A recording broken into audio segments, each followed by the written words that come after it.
Everyone. Welcome everyone to the Lower Moreland Township Board of Commissioners stated and advertised monthly meeting. Tonight's December 9th, 2026. Please rise for the Pledge of Allegiance. Oh, I'm sorry, 2025. Please, I reeled this back like a whole year. Allegiance to the flag of the United States of America and to the republic for which it stands, one nation, under God, and to the republic for which it stands. I'm rushing here. What's beautiful. Thanks, everyone.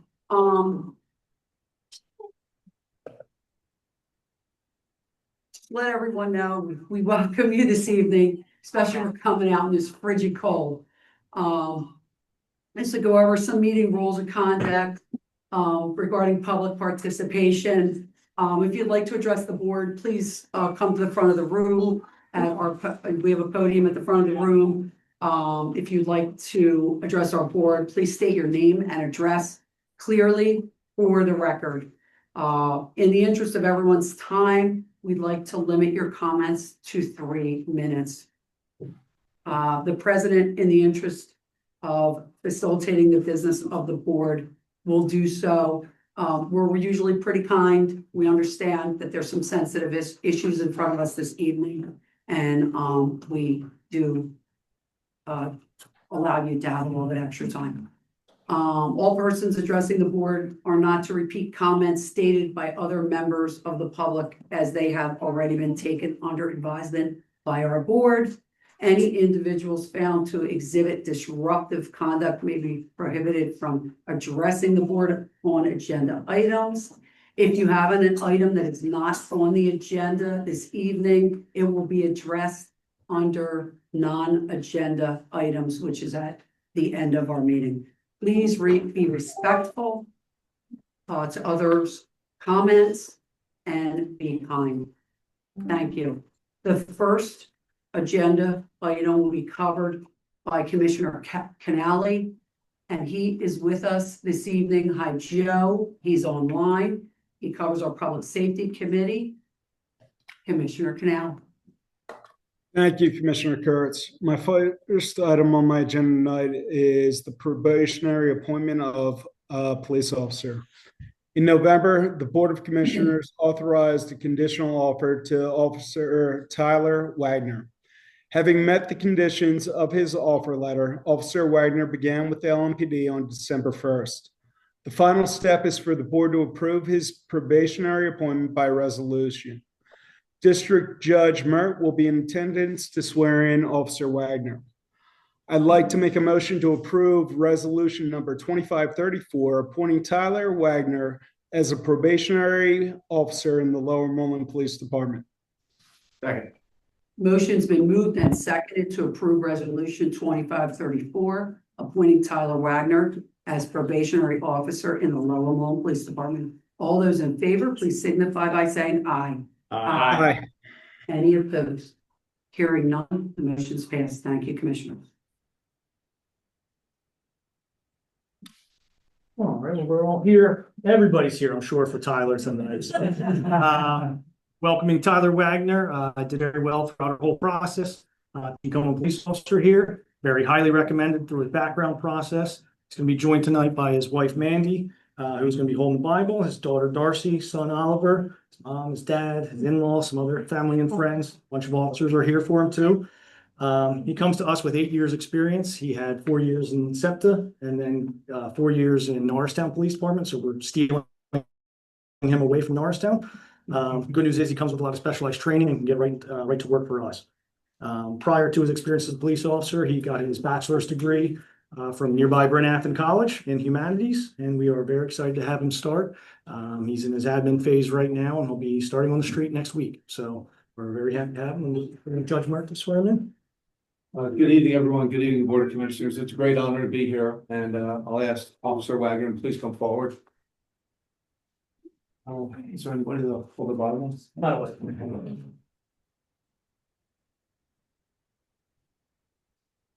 Left hand on the Bible, raise your right hand, please.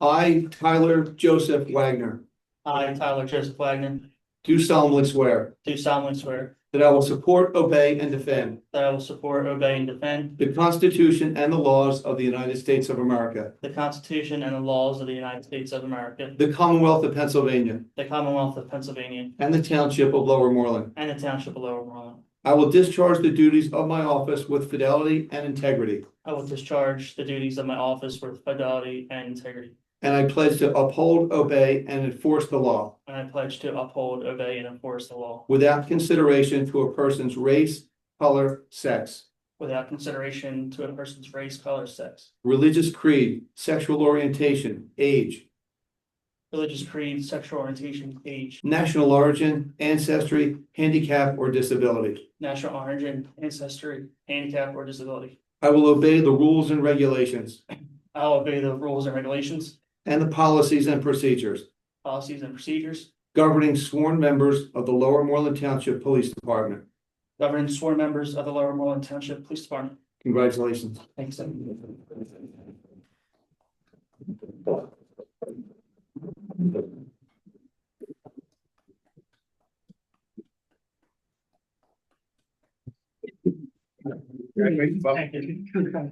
Thank you.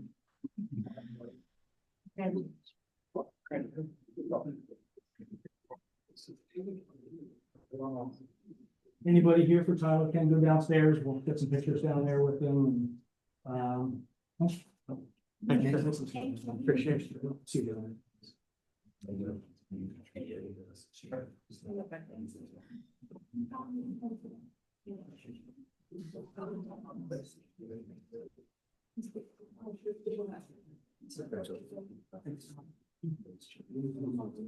That's right.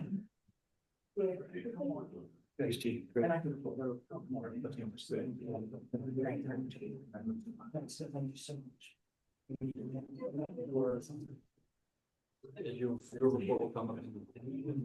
Thanks.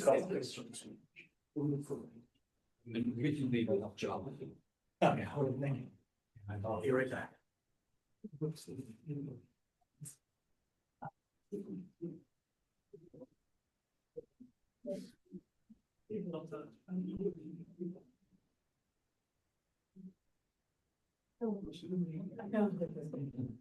Okay, Commissioner Canale, the room is clear.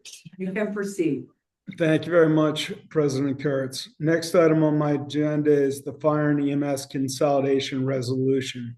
I'm going to toss this to Manager Hoffman for a summary, please. Sure. Just wanted to introduce and reiterate a lot of the items that we have been working on this year, which then ultimately are culminating in what we're recommending in the attached resolution. And all of it is just memorializing things that have already been done and then things that are upcoming.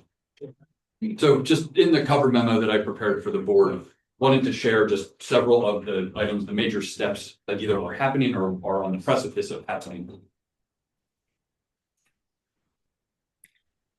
right now. So the first is a major one. I shared the draft consolidation agreement with Bernathen Borough on November 25th. We actually just met with their team yesterday morning. So we are working through a couple of items there. But once we have alignment with the borough, then that will allow us to share those specific documents with the fire company. And for the board's reference, you'll recall in a recent weekly update, I did let you know those documents are in Dropbox for you to be able to take a look at. And as one of my next bullet points is referencing some specific meetings, but the intention is once we are through the alignment with the borough, then we would meet with the leadership groups from both Huntington Valley and Bernathen Fire Companies, align with those leadership groups, then meet with the full boards of trustees, then meet with the full memberships, and be able to roll out exactly how this is foreseen to play forward. But we don't want to get beyond any one of those steps without giving the chance for each of those individuals to fully understand, ask questions, and have input in that process. Also, as part of that, we have drafted bylaws for both the operations entity and the new relief association. The board last month adopted an ordinance naming the new Fetters Mill Fire Relief Association for 2026. The 2025 allotment did still go to the Huntington Valley Relief. And obviously, we do expect that those bylaws will be very important to those existing organizations at Huntington Valley and Bernathen. So particularly on the relief side, I have been working with Craig Colbert and Bill Weiland to make sure that we're correctly memorializing their existing relief benefits program that will be attached as an exhibit to those bylaws and recommended for adoption when there is a board of directors appointed for that organization. As I've referenced already, I've met with Craig Colbert and Bill Weiland both on November 18th, and then Chief Showmaker joined us for a meeting again on December 3rd.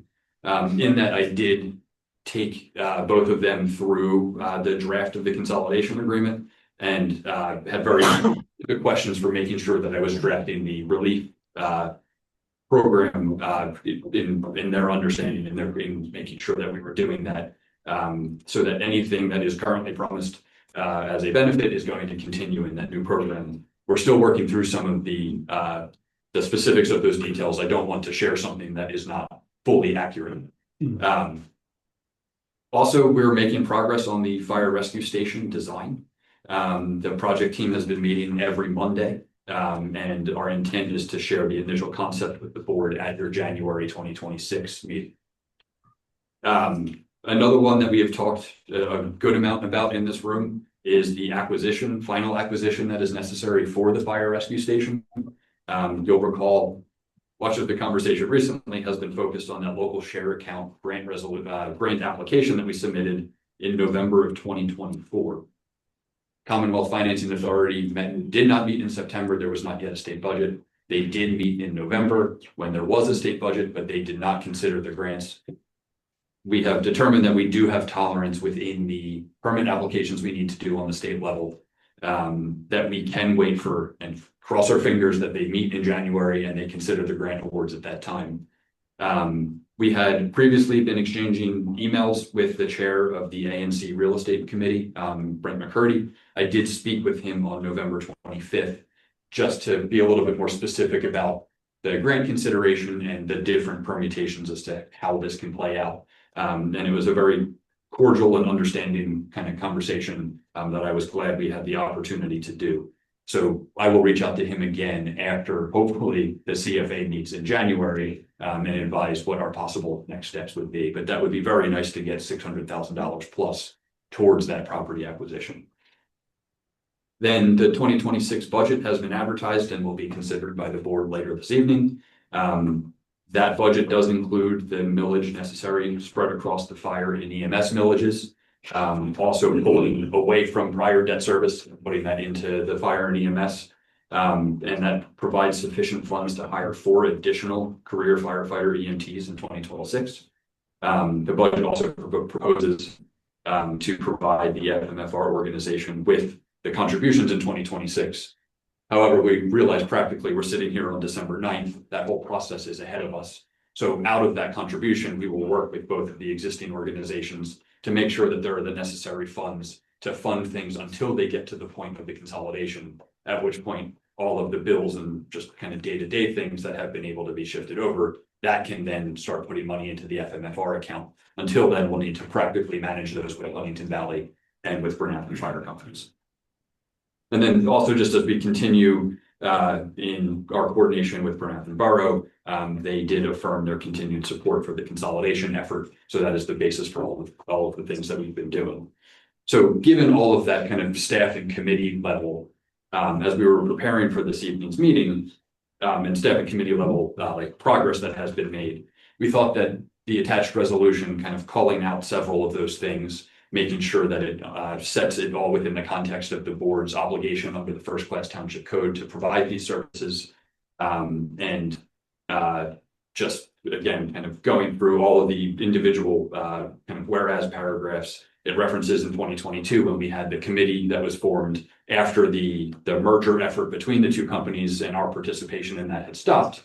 We continued to meet with the borough team, and ultimately that process yielded a continued desire to work together, and that yielded us hiring the Chief of Emergency Services by September of 2023.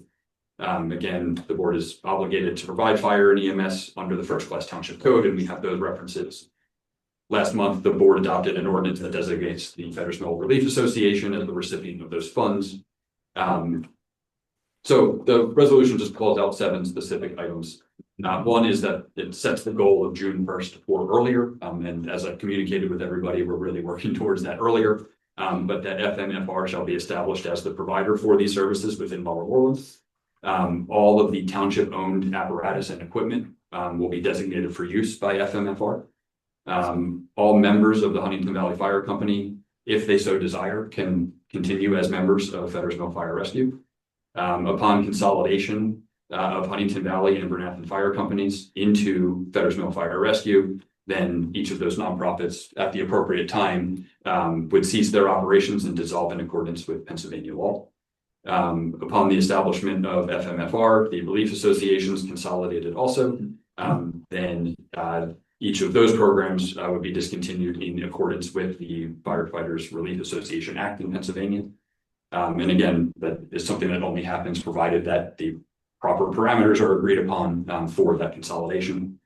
And that just a general direction that the officers, directors, members of Huntington Valley Fire Company are cooperating with the township to allow this process to continue. We've started that following the appropriate chain of command through the fire company structure. So that's why I've been meeting with Craig Colbert as the president. But the intent, we know that we need to get to this point, is to expand that to the full board of directors and then ultimately the full membership. Same thing for the Bernathen Fire Company. And then just broadly, and this is consistent with the budget that you will be considering, right now, the budget for the fire tax fund and the ambulance EMS fund now foresees the contributions being made to Feddersville Fire Rescue. So just this final one is that the township shall designate such fire and ambulance EMS funds as necessary to fund FMFR on or before June 1st. Again, we are working hard to get ahead of that deadline. So that's what we wanted to put in front of the board this evening, just to memorialize a lot of those efforts through this year that while we've had specific conversations all along the way, being able to summarize all of that for you and continue with those goals into 2026 with all of the authorizations that are already in place. So if there are any questions, Chris, thank you for that summary. Any questions from the board on this? Yeah, I have some questions. So I think I have some specific questions, but the sort of broad theme of all my questions are, do we need this? And what is it really trying to accomplish overall? Because I think the summary that you provided is really appropriate going into the new year. It covers a lot of ground. It talks about a lot of progress that's been made on a lot of different fronts. And it has been easy, and it's great to see that we continue to make progress, we continue to move in that direction. As I read through this, I think my first question is, the June 1st date is all in here, and it sort of sets like a final deadline. So what happens if, just like right now, right, we're moving into next year, we haven't been able to resolve everything. These things take time, things come up, we have to do it on the time scale that we need to. What if we don't make the June 1st? What happens then? Solicitor? Extend the date. I mean, it's a placeholder, Sean, more than anything. It's not a drop dead date, but we think it'll take until June 1st to do everything that has to happen. It's really the consolidation agreements which are being circulated and all the parties are looking at, which will lock up the specifics of what's going to be transferred, how the board's going to be set up. And that'll have probably a June 1st date in it also. But I mean, you can extend the date if everybody agrees and we're making progress. And but it's a complicated undertaking. Sure. So then I guess I still don't think I really understand why we make a resolution like this. Does not making this resolution put this program at risk? Does it derail it in any way? Is this a necessary legal step to ensure that we can do the things we need to do that in the continuation of the process? Well, it's a statement of intent moving forward, because there's been a lot of work, there's a lot of votes that this board has made regarding the fire station, the location of it. And there's, I think Chris has had questions from different people in the community about where we at with certain things. It's just not a simple vote and then the two companies are consolidated. So this is a statement of where we are, where we're going forward at, and what the intent is into the new year. And the June 1st date, like I said, it's just a placeholder, but we don't want to leave it open-ended. And there's just been a lot of work on this up to this point, mainly by the man to your left there. Sure. Yeah, I mean, I certainly don't take any of that away. I think I just, again, I'm just am trying to understand what the resolution accomplishes. And I think what stands out to me is it feels very like absolute in terms of the things that will or won't happen, even in a stage where we're still trying to figure out some of the finer details. And I think if I have concern, I'm concerned that it forces a decision on certain things that I know we're moving towards, but that are still in discussion right now. And I'd be concerned that by making this resolution, we are like defining the conclusion of discussions that are already happening. I mean, I think that's what I'm trying to say here is. And so again, I come back to what does this accomplish that not having resolution like this doesn't accomplish? And does it do anything, or does it put any protections in place that are otherwise not there that we need to have in order to have this thing finalized the way we want to be finalized? It establishes, the board's intent policy moving forward with this consolidation. But like I said, there's going to be two consolidation agreements that are going to have to be signed by the two fire companies, Right. the two relief associations, and the two municipalities. That's really the details. Right. And that'll be, something that'll come back in front of you hopefully in January at some point. But this binds the township to some extent. But again, resolutions are resolutions. They're not legislation like ordinances. So if something changes and this has to change in any way, you can always come back and provisions. Okay.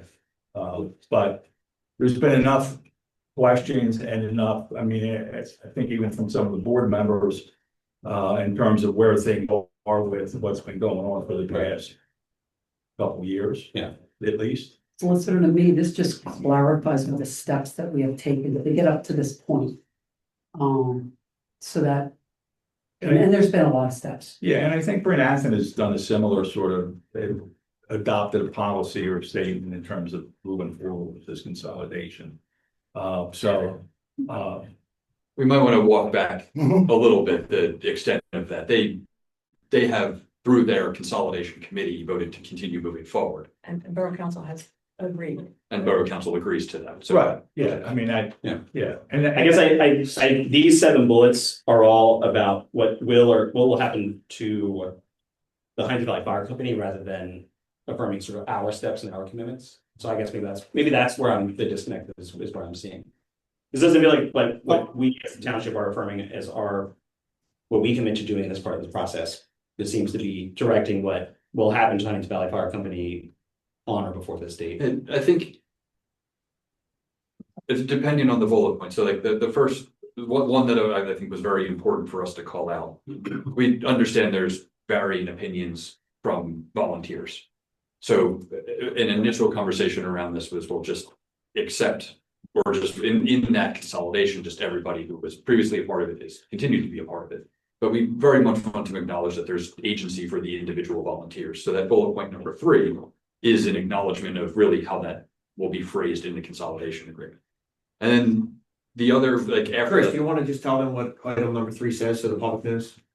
Sure, that was the one that I read previously that said all existing members of Huntington Valley Fire Company may become members of Federal Fire Rescue if they so desire. The ones that follow that are those more kind of technical steps are phrased that way because that is often the questions that we are getting, is what happens when FMFR is formed? What happens to the existing organizations? And while those are going to need to be stepped down in responsible ways to make sure that you wouldn't dissolve a nonprofit before all of its obligations are met. But this gives the specificity to what that intent is. Once fully consolidated, then those organizations, having agreed to do so, would then dissolve their existing organizations. So Chris, I read this document and to this point in time, there has been a tremendous amount of discussions and work that has transpired across all the organizations. And this was particularly helpful for me because it lays out the dates, it lays out what we've done to date and what we intend to do going forward. And, my understanding of this is it's reaffirming, the actions that will take place between, the actions that have occurred and those that that are intended to take place over the next, 3 to 6 months, and kind of lays it out in a way that the path, end of the year is always good for me for summaries and to lay out what the expectations and what the goals are for the following year. Am I interpreting this document? That was our intent. And to satisfy, some of these questions that it seems like that you've been getting, quite a bit of that just, reaffirms that in a document that can be referred to what those expectations will be. Right. And then, we'll follow up on each of those individually with the necessary hyper specificity that really is what people are looking for. Are there any other questions from the board? I have one more too, also, Manager Hoffman, and under that number 3, all existing members of Huntington Valley Fire Company may become members of Federal Small Fire Rescue if they so desire.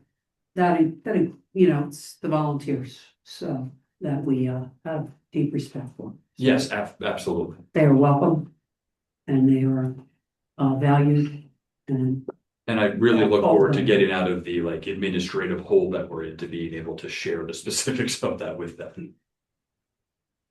Great. Any other questions from the board? Any questions from the public?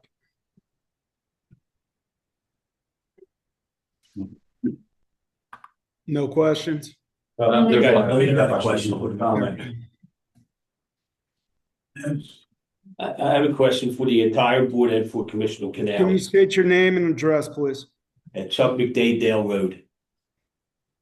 Commissioner, you are a ranking member of the EMS fire. can you please address the board, Mr. McDade? Oh, okay, Thank well, you he's so part of much. the board, isn't he? He's part of the board, right? Just the board is Public comment. Public comment. Mr. CANALE is a ranking member of the Bernathen Police and Fire, EMS and Fire.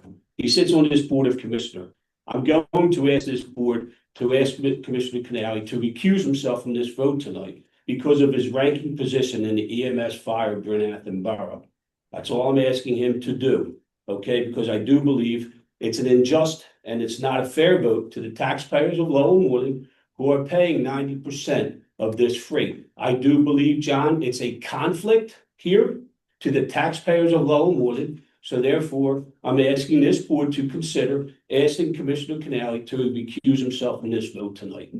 And it's Thank not, you for your comments. Chuck, Mr. CANALE, let me just address it. It's not up to this board to ask him. It's up to him to decide whether or not he has some kind of a conflict. And you're talking about the Ethics Act. Sure, That governs. there's a whole page of ethics rules here, John. Well, yeah, but there's really only one when it comes to a vote like this. What is 2? Okay. There's got to be some pecuniary benefit,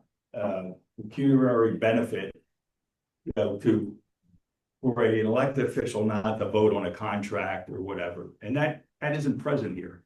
We've addressed this at prior meetings. You brought this up. I brought it up many times before. Prior meetings, and Commissioner CANALE, understands that he does not have a legal. You may think it's a conflict for whatever reason, but there's a difference between what you think's a conflict and what's a legal conflict under the Ethics Act. He doesn't have a legal conflict under the Ethics Act. So it's up to him to make that call. It's on him.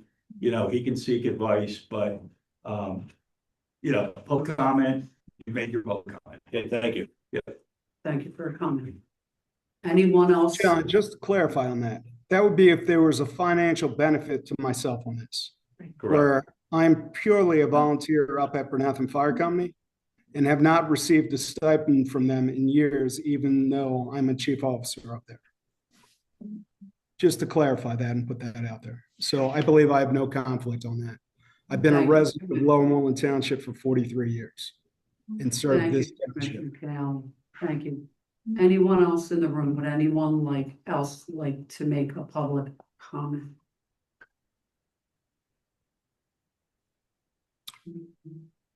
All right. Any other Anyone else? comments online? Anyone else in the room? Would you like to make a public comment? Okay, Commissioner CANALE, do you want to ask anyone on Zoom? We have. Yep, I got it, Denise. Anybody on Zoom for a public comment on this? Do we have any hands, ladies? You're Nope. good. With that being said, I'd like to make a motion to approve resolution number 2535 as described. Second. Motion's been moved and seconded to approve resolution number 2535 as described. All those in favor, please signify by saying aye. Aye. Aye. Any opposed? Nay. Nay. Okay, do we need a roll call? No, okay, okay. Let the record reflect. Next item on my agenda is the Wait settlement. a second, Commissioner CANALE. Do you have that? Do you have the ayes and nays? Yeah, he got it. Next item on my agenda is the settlement of the MOU, paternal leave policy. And I'm going to turn this again over to Chris to summarize. All right. I will try to do this as simply as possible. In the arbitration award, so that sets the police contract, the arbitrator bestowed the township and the police department with a parental leave policy. And one of the requirements of that policy is that they must use it concurrently with the existing FMLA policy. So we had an instance where an officer, their wife had a child earlier in the year before the award was done. They did not apply for FMLA. So in order to settle this, because we have determined with the arbitrator that the intent was for us to retroactively apply this parental leave policy. But we also need to protect the township's position. Our labor council has prepared the settlement agreement MOU, which would essentially say that the officer did apply for FMLA. It is valid under the policy. We will retroactively grant that, even without the documents for that. But the premise being that they're not eligible to apply again until the date in 2026, as if they had applied the first time. By doing that, we can then credit back the leave time that the officer had used for their parental leave. So it's consistent with how the contract would play out anytime moving forward. And frustratingly, the PBA's attorney is not responding to us with this draft of the agreement. However, we very much want leave time for this officer prior to the end of 2025, so that when we get into our audit and they are reviewing our leave banks, we have addressed this issue. So I'm recommending, I would anticipate that there would be any material change to this agreement. So recommending that the board authorize us to sign this once we do hear back from the PBA. And in the event that we don't, we will figure that out later. But this at least gives us the chance to sort this out with them before the end of the year. Any questions on that? No. Any questions from the public then? I see none, and I see no hands online. I'd like to make a motion to approve the paternal leave settlement MOU as described. Second. Motion's been moved and seconded to approve the parental leave settlement MOU as described. All those in favor, please signify by saying aye. Aye. Any opposed? Hearing none, motion's passed. Thank you, commissioners. Next up, Chief Smith, for your report, please. Commissioners, my full report was submitted. Just some highlights from it. In the month of November, we just had just over 1,400 calls for service, which is a little bit lower than we generally have, but cold weather tends to slow everything down a little bit. So just on my public service, just holiday season, remember with the fraud reminders. As I've said at several meetings, just be sure if we're mailing letters, deliver them right inside the post office or to your carrier. We are having still some thefts from mailboxes out in front of residences as well as at the post office. Online scams pick up. If it seems too good to be true, it probably is. Monitor your credit. Remember, there's always a free online credit report that you can run every single year just to make sure everything's good. Shred and properly dispose of your personal documents. And just a reminder, these always appear on our social media reminders for everybody. So you can always go on there. We give a lot of good tips to hopefully help make yourself not be affected. Several good arrests during the month of November. One of our detectives identified 3 suspects in a check fraud case that was from mail that was stolen. 2 of the suspects are in custody, and the third, there's a warrant for them, so we're still hunting them down, trying to find them. Second detective had a bank fraud investigation where one of our residents was defrauded of over $20,000. Identified the suspect and warrants active. That was just recently done. So we're still trying to track that person down. And then the third one from the detective division, we had our mausoleum door thefts from the cemetery. Last year, the detective was able to make an arrest, get some video, and it helped also clear 3 similar thefts from other jurisdictions in the area, Delaware County, stretching all the way down into Delaware State itself. So some very good work by the detectives there. For the patrol officers, we did have, this was the 3rd consecutive month where the officers were able to catch someone in the theft, in the progress of the theft, which was good. One was a theft from auto, and then 2 property arrests. And then what didn't end up in my report, because it just happened on Monday night, is when officers was able to stop a vehicle that was suspected in some prior thefts in our town, as well as Moreland Township. They were able to arrest 4 individuals for theft from motor vehicles, recovered a lot of property that had been stolen from Horsham on Sunday night. So it's just some good work by officers. Unfortunately, it was 4 juveniles that were committing these crimes and out at 3 o'clock in the morning, so nothing ever good happens then. So, our November community events, on 11/6, we had our Phoenix training, which was the addiction training and response for our officers. We had a homeschool group station tour on November 17th.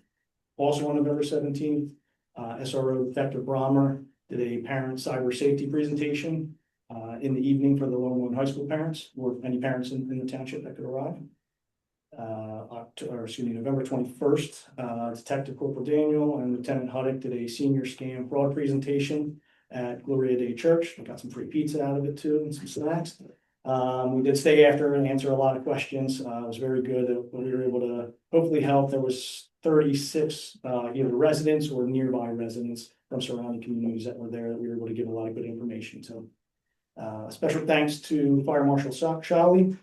Set up a PICO first responder safety training for all first responders, so EMS, fire, and police. Big thanks to Steve for bringing again refreshments. It always gets more officers there, I'll be honest. So it's very well attended, just kind of helps us all be safe and how to react in any kind of PICO emergency. Obviously coming into 2026, we have a lot of our same events planned. We do have our shredding event coming back, that'll be in May. That'll be on our social media shortly. Bus patrol, I try to give you guys an update. I just haven't gotten the reports back to see if our numbers are hopefully still going down, that we're getting less violations of that. I'll have that for you next meeting. I asked for the report, but just didn't get them. And then a traffic safety update. We do have our many continued studies that are going on. There's several that we're trying to address some concerns. One of our success ones was on Byberry Road. When we started the study, there was a 10% violation rate when the cameras were out, or the speed cameras were out. Once we started some steps, it brought it down to 7.5% violation rate. And then just last week, it was with continued follow-up enforcement. We have marked vehicles, the signage, and a lot of enforcement along Byberry. We were able to bring it down to a 1.7% violation rate. So it's one of the good success stories we've had with some of the actions the officers are taking out there to try and make some roads safer. Is that the stretch between Buck and Pine? Yes, so I know there's some people unhappy with the decoy car. Sometimes it's sometimes it's not. So you never know when an officer's going to be in there. So, but it did. Yeah, did help out. Any specific questions or? Any questions from the board? Chief, how are you making out with Fetters Mill Road? I know you have details Yeah, there. Fetters Mill Road, that's been about, I think we're in the 3rd week of the study so far. Traffic safety officers have been out there. Sorry. Officers have been out there. We have some speed timing lines were put out by the officers, just some temporary ones that can give us an idea what's going on. The speed signs were out there for the first week, off and monitoring the speeds. And then we have them now in the display mode. So they're making some progress there. They've talked to several of the residents. Some may be here tonight. I know we have some residents. Yes. I don't know if they are. But I know Sergeant Stevens has talked to, he's the specific traffic safety officer that's dealing with this complaint, so. Doing a lot of work there, he's been keeping me, updated with what's going on, so. Do you want to explain the process? Yeah, so anytime any kind of complaint about traffic is brought up to us, the first and most obvious sign that residents are gonna see is our speed signs. So we have 6 sets that collect data, and then we have another set that just gives us a display. So the 6, or I shouldn't say, 3 sets that collect data. So those rotate when we get various complaints, and we get quite a few of them. So that's the first and most obvious step that the residents are gonna see. We do get some calls sometimes that they're not on, you need to have an officer come out, maybe the batteries are dead. The first week to 2 weeks, we try and keep them off, so we get the most valid data, that no one's gonna see that flashing light telling them how fast they're going. So that's the first step. The next week, generally somewhere in there, the officer will turn on the display, and then we can kind of see if those numbers we were getting in the first week have anything to do or changed any with the speed being displayed. So when you are speeding, it'll give you the flashing gun sign. The officers go out as well. Generally speaking, it's our traffic safety officers. We have 3. One is a sergeant and then 2 officers. So they will be the ones that will contact the residents and try and find out the timing of the complaints. When are they seeing things? If there's specific complaints, we've actually had a lot of success speaking to the residents and telling us it's the same car, it's this car every day at this time. And our officers have been able to go out there and address that right away, sometimes through enforcement, sometimes through education, it depends. So they get the feedback from the residents. Some of the other things they're looking at is the traffic volume, which those speed signs tell us. They don't only tell us the speed, they tell us the volume on those roads. We can also go out, I know Sergeant Stevens specifically on Fetters Mill, since that's an active one. He's also looking at the sight distance lines for everybody that are coming in specific driveways that appear that it may be a problem because of the crest of the hill or curves in the roadway. So there's certain distances that are required to be met to be safe. So first step sometimes with those is to have the residents that own those corner properties or properties along those driveways is cut back some of the vegetation. We can also put out signage that may help as well, hidden driveway signs or things of that nature that may just remind people that they're coming into these areas. You may see on some of the other areas, if it's enough of a problem, we call it Lower Welsh Road just because it's very easy for us, but it's the smaller section of Welsh Road that comes out of the city of Philadelphia. Some of the signage we've put at locations like that, or they're the orange, they're called constant placards. And it just kind of draws some more attention to the speed limit signs themselves. So all these things are steps we may take depending on the traffic problem and volume. And then we do have, which I know that we may get asked about tonight, we do have a traffic calming policy. It was implemented before me. I know it was brought to the board at some point. That there are certain criteria that are meant for certain traffic calming devices to be able to be installed. So we do look at that in comparison with all those numbers. That's where we utilize that. So if there are specific questions on that, I can get into that a little more if you need me to. Any other questions from the board? Anything from the public? Well, Joe, I think we do have some people from the public. So I think that they've come out on this call tonight. Chiefs, yeah, I'd like to take some of those comments. Absolutely, that would be great. Fred Moore, 2557 Mansion Road. I have a question on the Fetters Mill. Fetters Mill is going to get a lot busier a year from now. This analysis we're doing now isn't going to apply to that. What are we going to do this time next year? We're going to have to do the same thing over again. Right. And yes, and I do apologize. We had gotten complaints of Fetters Mill specifically, residents on the other side of the bridge. And I had met with them earlier this year, explained to them the same process. We know it is going to increase when that opens, and we know the data we're getting now is not 100% valid. We will go back out to Fetters Mill and do the same exact study just to see if the opening of the bridge increases, whether it be speed or it's clearly going to increase volume. There's no doubt in my mind on that. We're hopeful maybe some of these steps we take keep the speed at a reasonable level, but we will look at it again once the bridge is reopened. That is fully in our plans right now. Thank you. Yep. Thank you so much. Anyone else? Coming out, Mr. Hyman.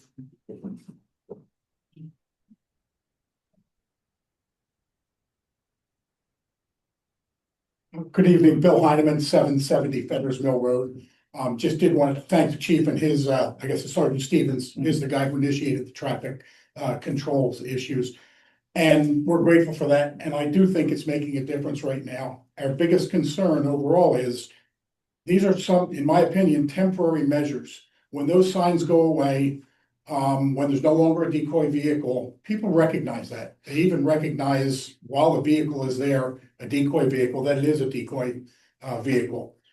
When those go away, our concern is that the speed is going to increase once again back to where it is right now. Chief did mention that we have some specific vehicles that we have identified. We know where they live. Well, we provided that to Sergeant Stevens. They're specific vehicles, specific homes, whether it's in Lower Moreland or Bernathen. We know them. We know where they live. But the bottom line is that road is so narrow, no shoulders. There are some blind driveways. All the signs, everything that's being done is calming the traffic. Our concern is that it's not going to continue once the active measures stop. And I've been there for 36 years. It's worse now than it's been in 36 years. It's not necessarily volume, but it's speed. And I think Sergeant Stevens did indicate that the speed going eastbound, the average, the 85th percentile that he uses was 33.9 miles an hour. It's a 25-mile-an-hour speed limit. So if the average people are traveling 34 miles an hour, what's the person who doesn't live there? What are they doing? And I know the answer because I have cameras in my front yard that capture this stuff. It's 2 seconds from the time they crest one hill till they're down the other. They're traveling in excess of 50 miles an hour in some cases. There are blind driveways. Sergeant Stevens actually said he would not put a speed stop up on between the crest of the hill because it was too dangerous for the officers to pull out to go after somebody because somebody else might be speeding behind them. Imagine my frustration when I try to pull out of my driveway every day. Same situation. So we're just asking the board to consider maybe offline, we meet with the Public Safety Committee and allow all of the residents to kind of express some of those things and bring those things forward. I honestly think that more active measures are the only thing that's going to keep the speed at 25 miles an hour. I know speed pillows, speed humps, speed bumps. I know that's not something the township wants to do, and we've been told before that they won't do it. Again, this is the third time I've been before the board in 36 years. And I understand the hesitation to do it, but I don't understand the rationale necessarily. We've been told two things. It'll damage vehicles and the township would be sued if they go over them too fast. My opinion is, so what? You're going too fast. And the second was snowplows can't get over them. I've contacted municipalities that have them. They have no issues with snowplows. They do the speed limit, they raise the plow 3 inches and they move on. So I just want to bring those things. And again, I think it would be great if we could have a different audience rather than the whole committee, the whole board, where we could actually go through and discuss some of those things. Just so you know, Bill, we're actually in the collecting information phase. We haven't even gotten to where we'll make recommendations for. Understood. Now, Sergeant Stevens sort of indicated otherwise, that he is actually going to start putting out a speed trap, if you will, on the road at times, at selected times. So, I mean, there's some active things going on, and I do understand that it is a long drawn out process. I have no issue with that. Just want to make sure that our concerns, and again, there's quite a few folks here on Feathers Mill tonight that I think share my concern. And I just wanted to bring it to the board's attention that, we are seriously concerned about somebody getting really hurt on that road. We hear your concerns. Thank you so much. I walk on that road too. I walk down to the path. I live there. Anyone else? Would anyone else like to address the board, and also the chief is listening?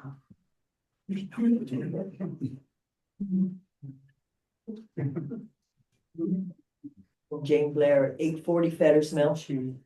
And been there 13 years. And it's scary trying to get down the trail.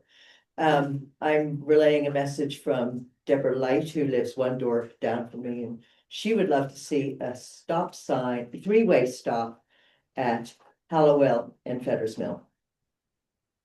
And we have a blind driveway. It's scary every time coming out of there. We're willing to think about sacrificing our oak tree, which abuts the road really. We'd get rid of it if needed, if you folks decided on a sidewalk, which would be doesn't cut down speeding, but it's would keep us safer. That's enough. Thank you so much for your comment. Jane, you said you were 840s? 840. 840. Thank you. Sure, come on. I'm Lisa Hyatt Cooper. I'm a Bryn Athyn resident. Mostly, well, I feel like I see even more speed on the Bryn Athyn section of the road than Huntington Valley. Because it's so straight and there's no curve yet till you get to the top of the hill. I'm just curious whether you've done any cooperation with Bryn Athyn on the speeding there. We're not really drawing a distinction between the Bryn Athyn part of the road and the lower Moreland part of the road. The study that they're doing is for Fetters Mill Road. Oh, but the signs aren't on the Bryn Athyn Yeah, part. we can't put our signs in Burnett. Yeah. And they may not have proper, so we'll oftentimes have to contact Steve to put up temporary poles for us to put the signs on. So that may be something that. Yeah, are you, But but we, are the it's, police cooperating, the two police departments? oh yeah, we talk, I talk Okay. every day with Chief Ogner, so. Okay. Yeah, they know the same problems we have, we share them with them as well. And we had that cooperation on Buckler, they had a lot of complaints there, and they talked to us about it as well, so, yeah, we do communicate with them all the time. Very good, thank Thank you you. for your comment. We have a great relationship with Parental. Good. Anyone else?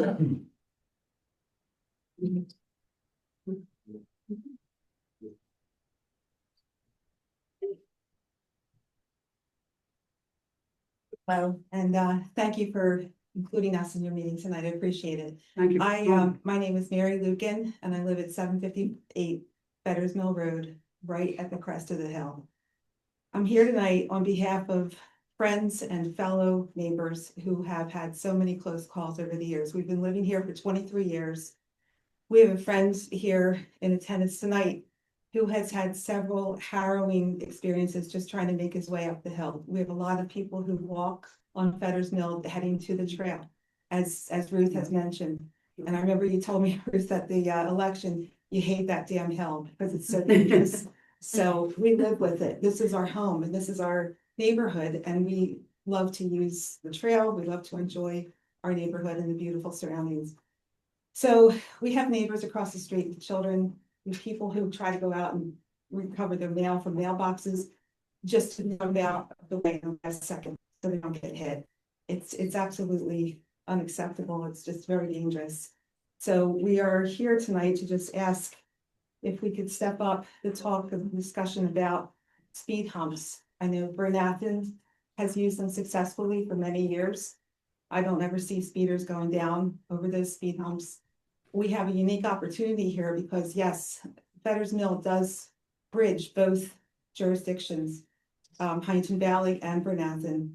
And we have an opportunity to collaborate with Bryn Athyn, possibly share the cost of installing something like a speed hump, and just working together to keep the residents of both municipalities safe.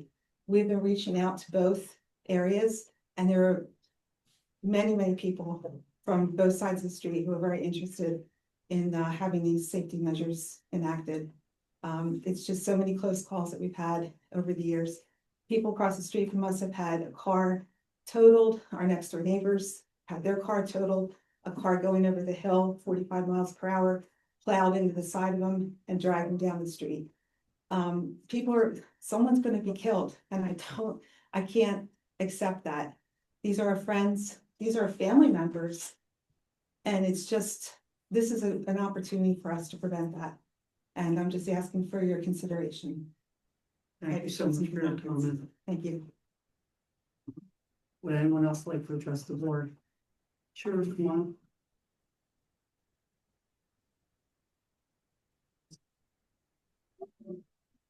Hi, Nathan Odner, 812 Fetters Mill. I've got a 5-year-old and an 8-year-old, and getting the mail is like you just have to jump out of the way because cars go really fast. And say with a study, you'll get different data when college is out, when kids get back from college. There was a kid who went to college who would drive 50 in a tuned BMW every single day, multiple times a day. And then since he went to college, our road is way safer. But if you do your study in the summer, if he comes back, doesn't have an internship, you know, so, it's, I would welcome a car in my driveway, you know, a speed trap. The stretch of hill that I'm on right before the west, a speed hump, I don't see it as a practical solution in that, in the wintertime, cars can't make it up already. It's the right cars turning from Hallowell, going up the hill that, managed to get incredible speed just from the stop sign at Hallowell coming up, so. I would welcome any solution, speed humps, sidewalk, I give up some front lawn for a sidewalk, make it safe to walk over the hill. Thank you. Thanks. For your comment. Sure, come on, sir.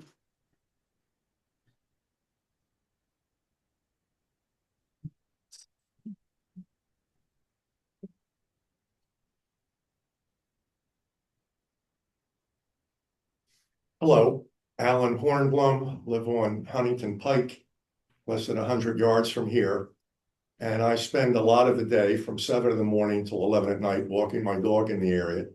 And there are numerous trips on Fetters Mill, and my dog and I have nearly been clipped several times. And it's really a dicey proposition in the evening when it gets dark.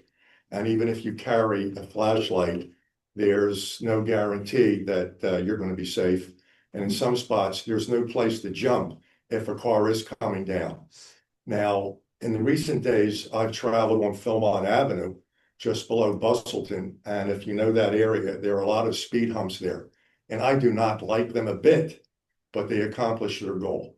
People slow up and they take them at a reasonable speed. And I know you don't want to put them out there, but it's very likely that when the traffic, when that bridge opens up, is going to triple, quadruple, whatever you've estimated it to be. There's going to be lots of traffic there, more opportunities for people to get hit. And when there's no pavement there, it's almost a guarantee that something nasty and negative is going to happen. And this commission is going to have to revisit that issue. And it's going to be not only embarrassing, but costly, because somebody may lawyer up. And when there is such interest in the community on this issue, it's something that you may have to revisit and be a little bit sorry that you didn't do something more proactive. So thank you for your time. I've been here for a number of years. If I knew these meetings were so interesting and energetic, I would have come years ago. Please come back. Thank you Please for come back. Do you mind sharing your address number? 2531. Thank you. So to be clear, you made a comment that we're against speed humps. So I'm not against speed humps. So I don't know what the other commissioners think, Speed hump. but Should we take a vote now?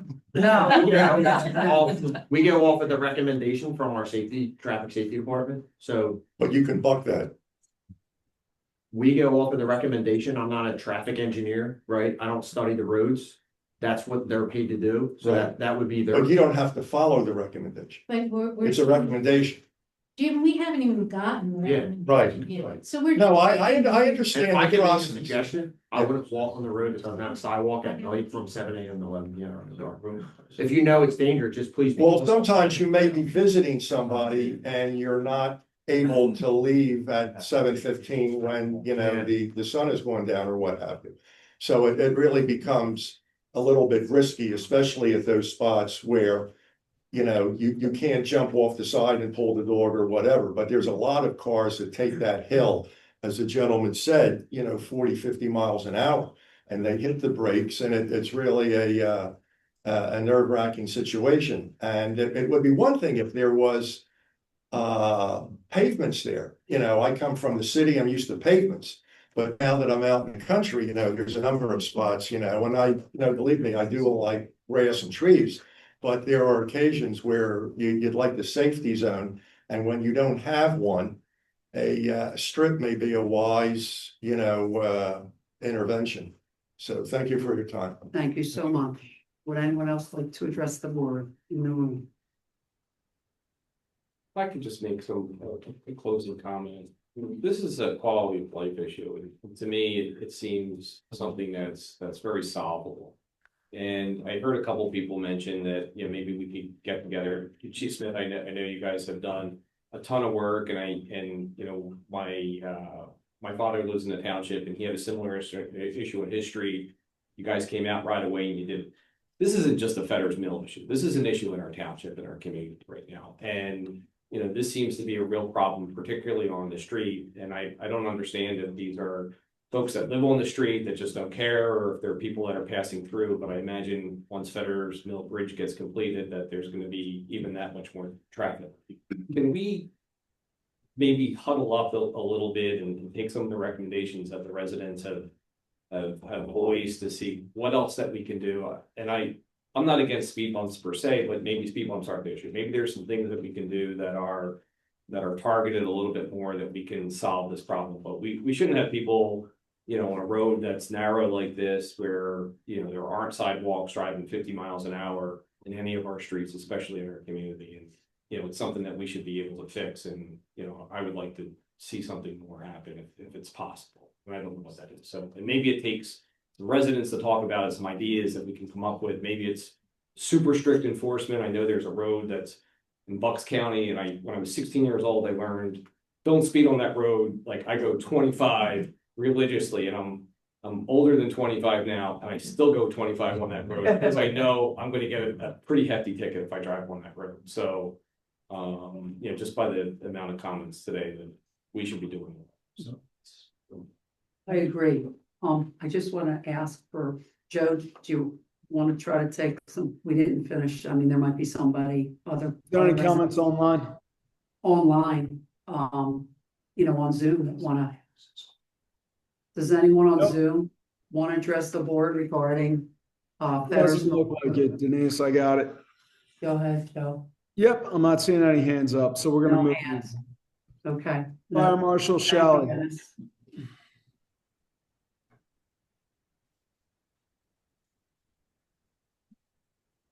Good evening, Commissioners. Just a couple quick points here.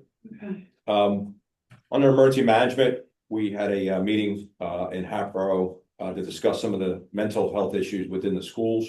And the Montgomery County School Resource Officer, one of our programs for next year is to visit or to get a hold of most of the school districts in our local area, and just to see what kind of mental health programs they have in case we do, God forbid, would have something that we would need additional people to come out and do that. So we're going to work with them next year and with our school district. As you can see, in Montgomery County, all these specialized teams, the USAR team, the hazmat team, the SWAT team, they're all been exercising at least once a month on different certain topics. We had a very small kitchen fire in the 2400 block of High Road. It was an electrical issue, which ended up shutting down the resident's home. PICO came out, which ended up pulling additional permits and some inspections for that home. Pine Ridge Elementary, they have a Kinderlings program after school. They have about 40 kids, and the state requires them to do a fire drill and an evacuation procedure. We reviewed it, they did it, they performed perfect, and they passed with flying colors here. And I also want to thank, I know Chief Smith, but we had a very good 3-hour seminar with PICO, and I want to thank the Chief and Julia, Lieutenant Huddick, for getting their group together, and Steve and his group, and again, bringing food. Valley Youth Center, the library was very appreciative and helped us out with the room. And it was a good seminar, and hopefully we can do it maybe every 3 or 4 years to get some good safety tips on electrical and gas leaks we have in the township. Any questions for me? Any questions from the board or the public? Anything online? Thank you, Fire Marshal Shelley. Next up, Chief Showmaker. So Chief Showmaker is not here this evening. I tried to speak to him around 3 o'clock and he has no voice. So it was a very unsuccessful conversation. But if there are any comments, I would be happy to pass them along to him. All right. I've reviewed his report the same as the rest of the board. Nothing of unusual reported that I can see. Anybody have any questions on that? Maybe not. Anyone have issues? All right, I'm going to accept his report and move on then. So that takes me to my liaison, civil service side, nothing to report. And regarding the library, bunch of great events coming up. Check out their website, has all the details on it. And look forward to seeing you guys at the library. Commissioner Kurtz, I'm going to turn it back over to you. Thank you, Commissioner CANALE. I want to thank all the residents that came out tonight regarding Fetters Mill Road. I want to thank you, Commissioner CANALE, also for handling your agenda fabulously online. And thank you, Commissioner Housen, and also Commissioner Mueller for also making those great suggestions to the chief, and see how I think we all would all agree that whatever we can do to try to figure something out and work with the residents, move forward to make it safer somehow, some way. We should do that. Thank you. That concludes Commissioner CANALE's agenda this evening. My agenda is next. I'm chair of the Internal Affairs Committee. The first item on my agenda is review and consider the minutes of November 10th, 2025. Commissioners, does anyone have any questions, comments, concerns about our minutes? No. Okay. Any public comment regarding the minutes? Not sure if they were posted or not. They were. Okay. Any public comment regarding the minutes? Anyone in the room? Anyone online? Seeing none, I'll make a motion to approve the November 10th, 2025 minutes. Second. Motion's been moved and seconded to approve the November 10th, 2025 minutes. All those in favor, please signify by saying aye. Aye. Any opposed? Hearing none, motion's passed. Next is review and consider the December 2025 bill list. Commissioners, any questions, comments, concerns regarding the bill list? Okay, the bill list was also posted.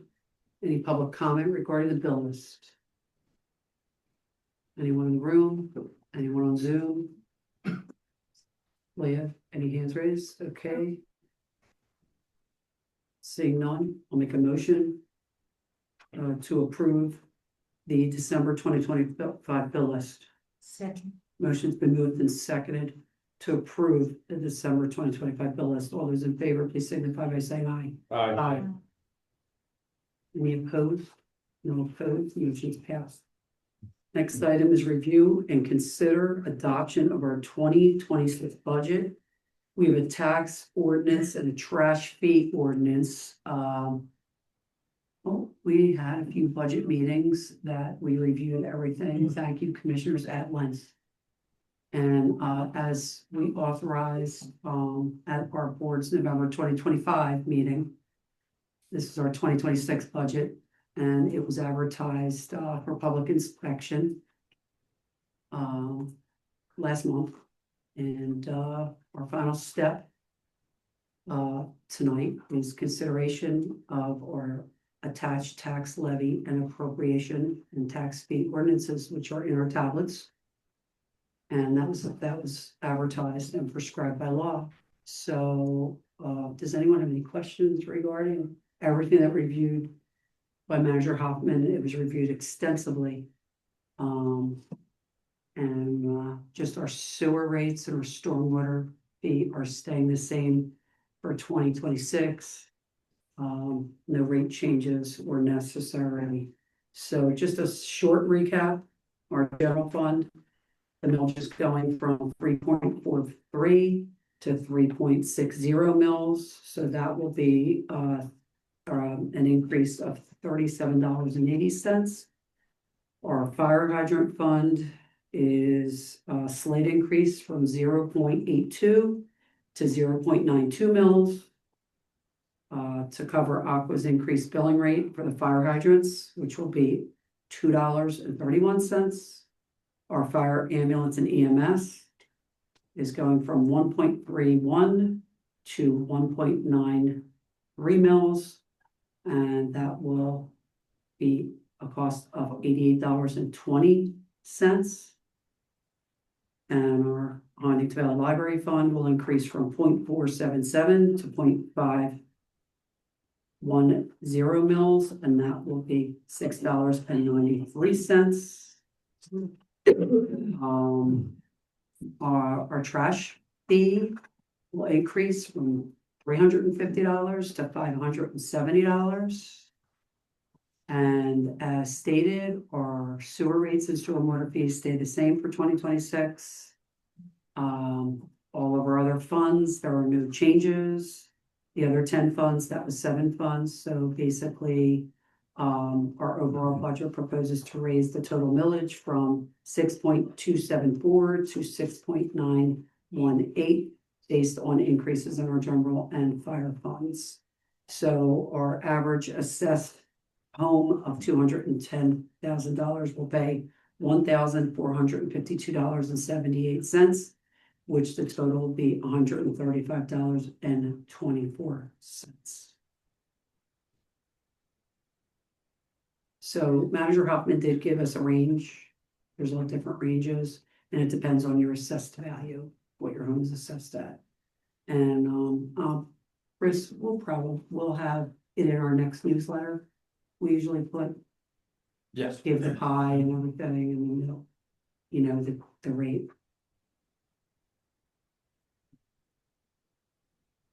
Does anyone have any questions? I know Chris went over everything extensively.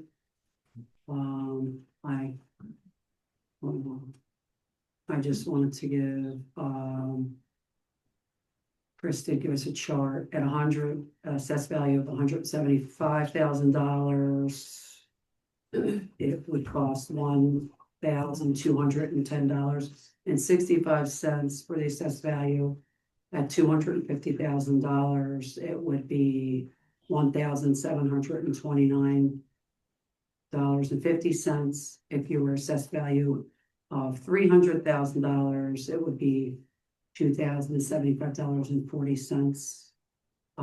I could tell you where I'm at in Alvadale. Everyone ranges. It depends if you have a small split or it's Sevenval Colonial. In Alvadale, they range from 100 and assessed value of 179,000 to about 210. So it depends on what you've done to your house. If you have an addition or not. I have a 1-car garage. So believe it or not, I'm well under that $210,000 assessed value. So and then Chris even had given us up to $350,000 and $400,000 assessed value. Overall, I think in Moreland Township, we're pretty reasonable compared to most. But that's what's in front of us. Does the board have any questions for Manager Hoffman? Does the public have any questions? Does anyone have any questions online? Okay, hearing none, I'll make a motion to approve ordinance number 790, which is our tax levy and appropriation ordinance. Second. Motion's been moved and seconded to approve ordinance number 790, tax levy and appropriation ordinance. All those in favor, please signify by saying aye. Aye. Any opposed? Thank you, Commissioners. Ordinance is passed. Next is motion to approve our ordinance for the trash fee, which is what we kind of went over that. Is the trash fee is increasing from $350 to $570, and that's a 5-year contract. We're still gonna remain with 2 times a week pickup and have all the same services as we had. We'll have yard waste and electronic pickup and white goods pickup and Commissioner, we'll get into those details. We have the trash regulations resolution later. So for now, yes, just- yes, okay. And it's a 5-year contract. And we have to we have to have an ordinance, setting this for our new contract. So, and then, yes, it's following on, Commissioner Pace's, agenda.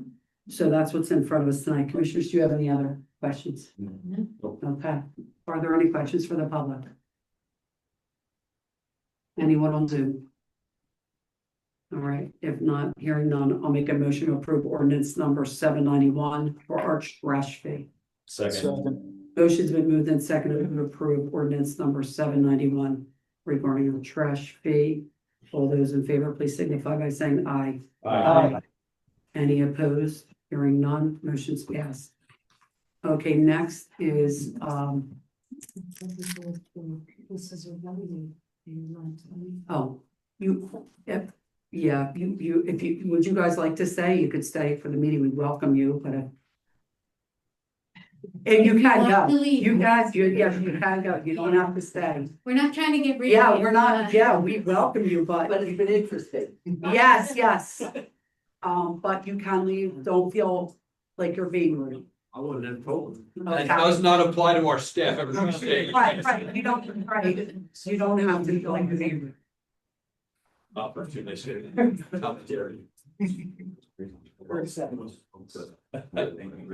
You must have saw in your eyes. Her eyes, right, they were like, do we have to stay, or are we gonna be able to with it? But they're my neighbor. Right, well, Jean was speaking.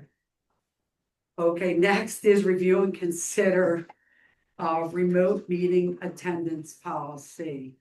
So we have in our tablets, Solicitor Rice prepared the attached resolution for our board's consideration. Tonight is regarding remote participation at our public meetings for all of us as commissioners. We've been operating like this and working like this. Let me Go ahead. Let me explain. So the First Class Township Code has some general regulations about remote participation.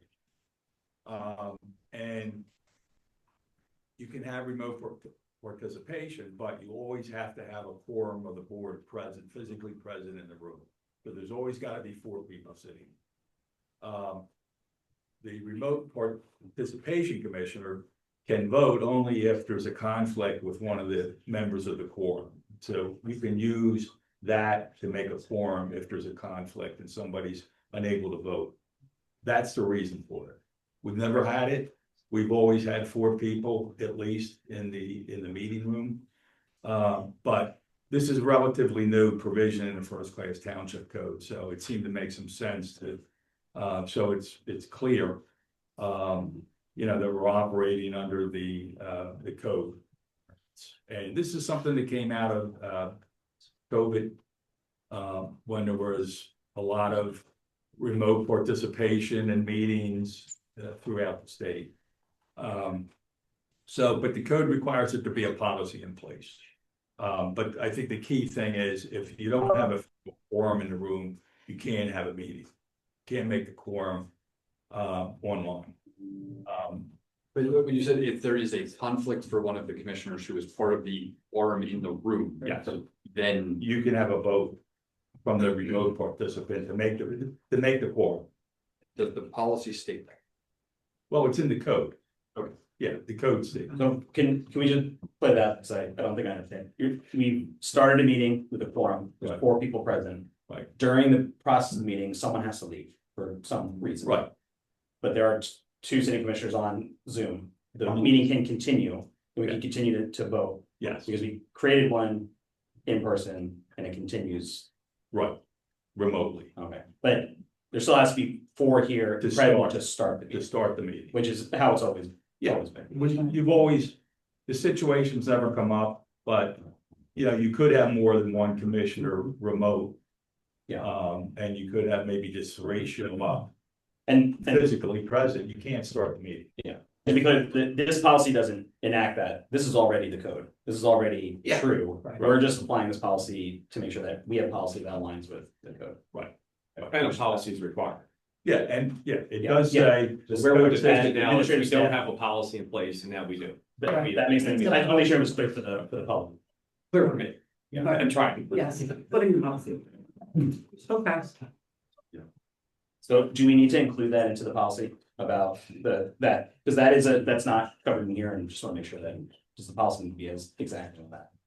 In terms of In terms of the ability for the quorum to continue in the situation that you just described. Well, I guess what I could add to it, Sean, the board wants to approve this with that addition, that the remote commissioner would only be able to vote if the quorum is lost for whatever reason. There's a conflict. That's the only way the remote commissioner can make the quorum. Can make the quorum, but you've said vote. That's not what we're talking about. They can always vote. Yes. But to count towards meeting the quorum. Right. So right now, I would say that's broadly contained in paragraph 4, which Right. is we're not limiting the protection or prohibitions contained in any state or federal law. Right. But we might, because we're now referencing this part of it, it might make sense to modify the language about the remote commissioner meeting, being able to meet the quorum, but provided that the meeting has otherwise started with the quorum live. Right, and that's in the code, that's in the statute, but it's not in here. And I think if our premise is that we're trying to mirror the state law in our local policy, it would make sense to be comprehensive. Yeah, if the board wants to, approve this with that revision, I'll just add that to that paragraph 4, so it's clear. If that's the purpose. Is it covered under the first class teacher code? It's covered on the first class township code, but so is the rest of this, but that specific issue is not in the written policy, so I would. Okay. Let's add it to it, if the board's comfortable with that. So the motion would include approval of the resolution with the addendum that we just discussed. The addendum that looks, yeah. I mean, we want to leave it as complete as possible, just to make sure we cover all bases.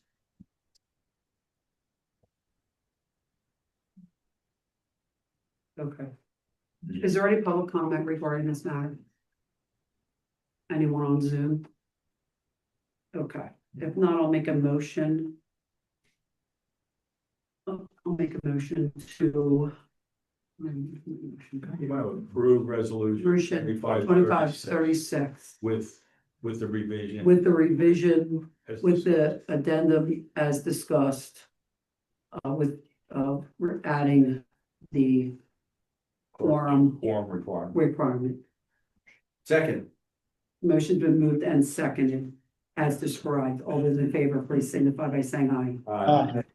Any opposed? None. Thank you, commissioners. That motion is passed. Okay, administration report, Manager Hoffman. So just two things I want to call out as upcoming items for commissioners' agendas. One, I think I already made reference to in the fire and EMS consolidation resolution, but our goal is for January 2026 to present to the board the initial program for the proposed fire rescue station, so that we can then free up our consulting team to move forward with all of the permits and things that will be necessary. And then for our February meeting, I spoke with Beth Euler from the Center for Watershed Protection today. She's been working through Tim to help us with our MS4 permit, and particularly our pollutant reduction plan. Anybody who's attended meetings for the last several years has heard me talk about that a lot with our stormwater fee and the money that is being set aside to convert basins and do all sorts of projects throughout town that are stormwater focused, really aiming at water quality. So if you perceive projects as needing to deal with flooding, this is not what that does. But we have received our comments on the draft PRP from DEP. So the next step of that is to advertise public notice, post the plan on our website, and create a 30-day comment period. During that 30-day period, we'll do a brief presentation between Tim and me to the board, just referencing what those PRP projects are, and providing any opportunity for the board for feedback. Anybody can participate in that meeting and give us feedback, as well as submit written comments. At the conclusion of that, we'll draft the minutes, submit all of the comments and everything that we wrote into the minutes to DEP. So we are on target for the board's February meeting to be able to do that. And then the final thing that I will report on is that just in the excitement today of Kyle Schwarber's contract, I signed Ted and Jill to $150 million. I may regret that decision.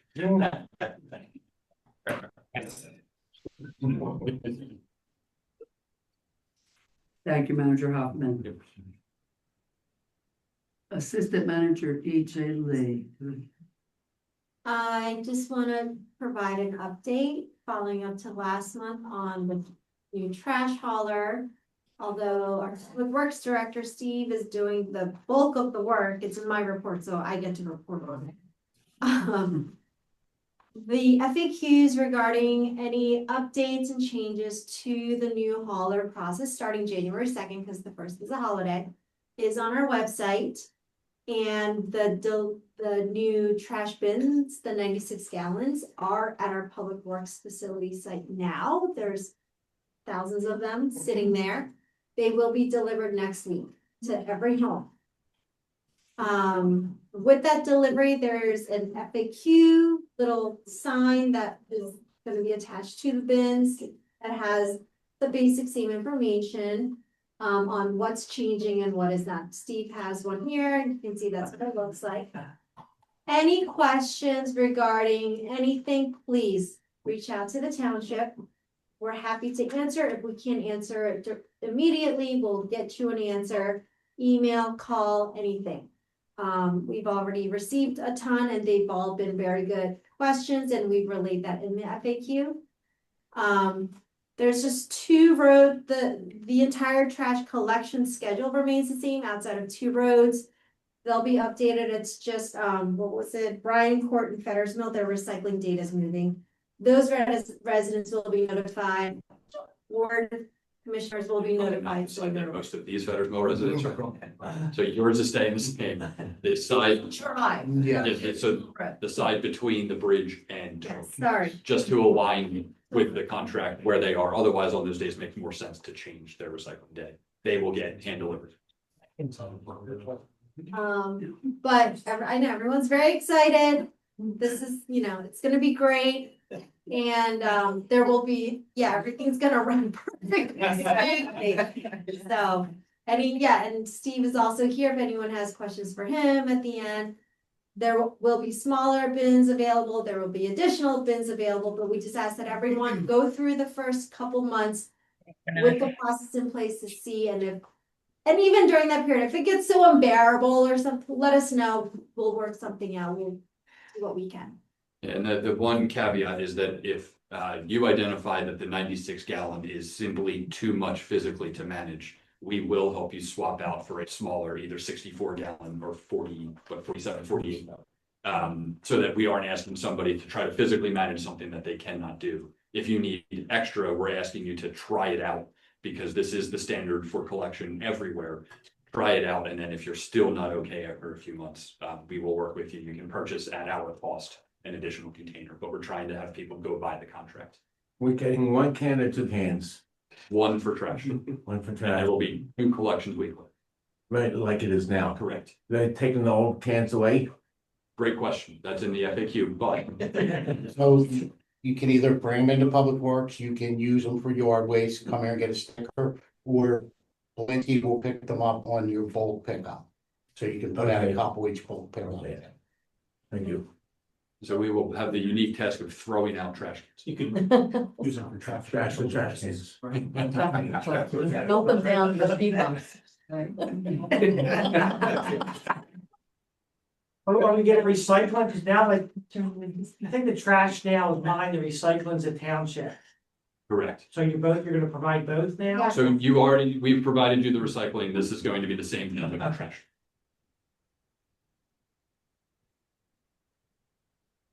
Okay. Next is the tax collector's report. We have our elected tax collector, Jane Sale. Jane, how are you tonight? Thank you. Hi, Denise. Thanks very much. The remaining balance for the taxes for the 2025 tax year is $149,674. The trash balance is $23,450. The face amount collected equals 97.8794%, and the actual amount collected represents 96.2361%. Now that it's the end of the year, the tax office will be closed the week of December 22nd, and I will reopen it on Tuesday, December 30th and be open again on Wednesday, December 31st for regular hours. Any payments made after the January 15th due date would require not personal checks, but bank checks or cash, as personal checks will not be deposited. So if anyone is listening, spread the word so that, you know, people know when they're coming in that, you know, to make their payments, this is what's required of them at the end of the year. Are there any questions? Jane, is there any way we can have that information, work with Leah or AJ to try to put the word out and put it on Facebook and or whatever? Sure, I can write Or something up social and give it to media? her. That would be great. I know it's on the tax our collector website. page that Leah had updated it for me. So I do know that a lot of that information is there. I don't know, I'll double check it again in the morning to be sure. No. And anything that's missing, I'll have her include. Especially with the holidays, people wait to the last minute, they forget, Yes. you know, we can have that information blasted out all over the place. We get those calls on the holiday. All right, Lots of them. that will be great. Thanks, Jane, Thank you. and happy holidays. Thank you. Same to you. The next is my liaison report. My liaison positions are Lower Moreland Township School District, Lower Moreland Township School District DEI, which is the Excellence in Education Committee, and Lower Moreland Township Community Events. I attended the Lower Moreland Township School District work session meeting remotely. It was December 2nd. They had their reorganization. It was their public meeting. And wish congratulations to Sean Blanton's wife, Amanda, is the president of the school board, and the vice president is once again Dr. Butler. And they will have and all the new incoming school board members and their public meeting is scheduled for December 16th at 7 p.m. in the Black Box Room and on Zoom platform. So if anyone's interested, please attend it. Next is, again, I will probably not have, as I reported last month, anything to report on in the DEI Excellence in Education Committee. As last month, they did approve, the school board approved the a policy. So they're going to see how that goes per Dr. Cole. And we will probably not have a scheduled meeting for this entire year. What's the policy? It was a policy, all the work that the, well, it was originally called the Diversity, Equity, Inclusion Committee, but now it's called Excellence in Education Committee, and they implemented all the work that we put into place. And that's what they're trying to roll out for the school. I could get you a copy. So. Oh, good. Yeah, I'll get everyone a copy. Yeah, I don't know if I sent that out electronically to all of you, but I didn't. I was waiting to see if they made any changes, and they did not. So I'll send it to everybody. I don't need. So at any rate, it's a lot of feel good stuff for all the kids to just get along and everyone to treat everyone nicely. It's all good stuff. Long and the short of it, next is our community events. We had the Battle of the Badges. Chief didn't report on that. And that was a fabulous event on Saturday. It was in the January report. Oh, there you go. Okay, yeah, so it was held at the Valley Fire Company. And it was an excellent opportunity for all of us to connect with residents and meet with families and you know, and to I had a bar table for the township, and I gave everyone our magnets that have all the information to stay connected with Facebook for the township, Facebook for the police department, and Brady Monco. So, and I met a whole lot of families and a whole lot of cute little children, and the police did a fabulous job. They had a great face painter, and they had a great balloon artist and fabulous coloring pages. And I don't know which officer had gotten those little cute standees. The kids just loved it. They had a fabulous time. Families had a fabulous time. Huntington Fire Company was amazing. They did a great job of decorating the room.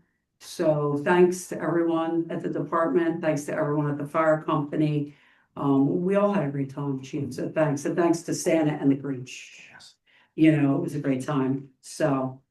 It was really wonderful, and to all the commissioners, I have all of your cards.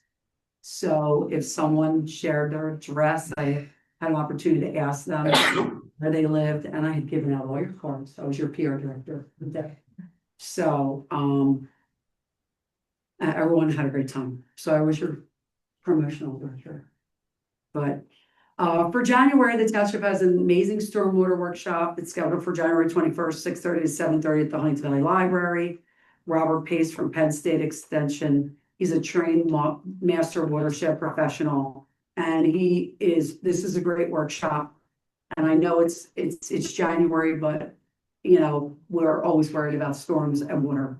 And he's going to discuss the stormwater effects in our watershed up here in our area and how it affects your property and how you can control it on your property. And it's a great workshop. We had him once, and I highly recommend it. In February, Big Spring, plans for your yard. We have another amazing workshop scheduled with Katie Fisk, who's an environmental educator at Briarbush Nature Center. She's going to prevent creating backyard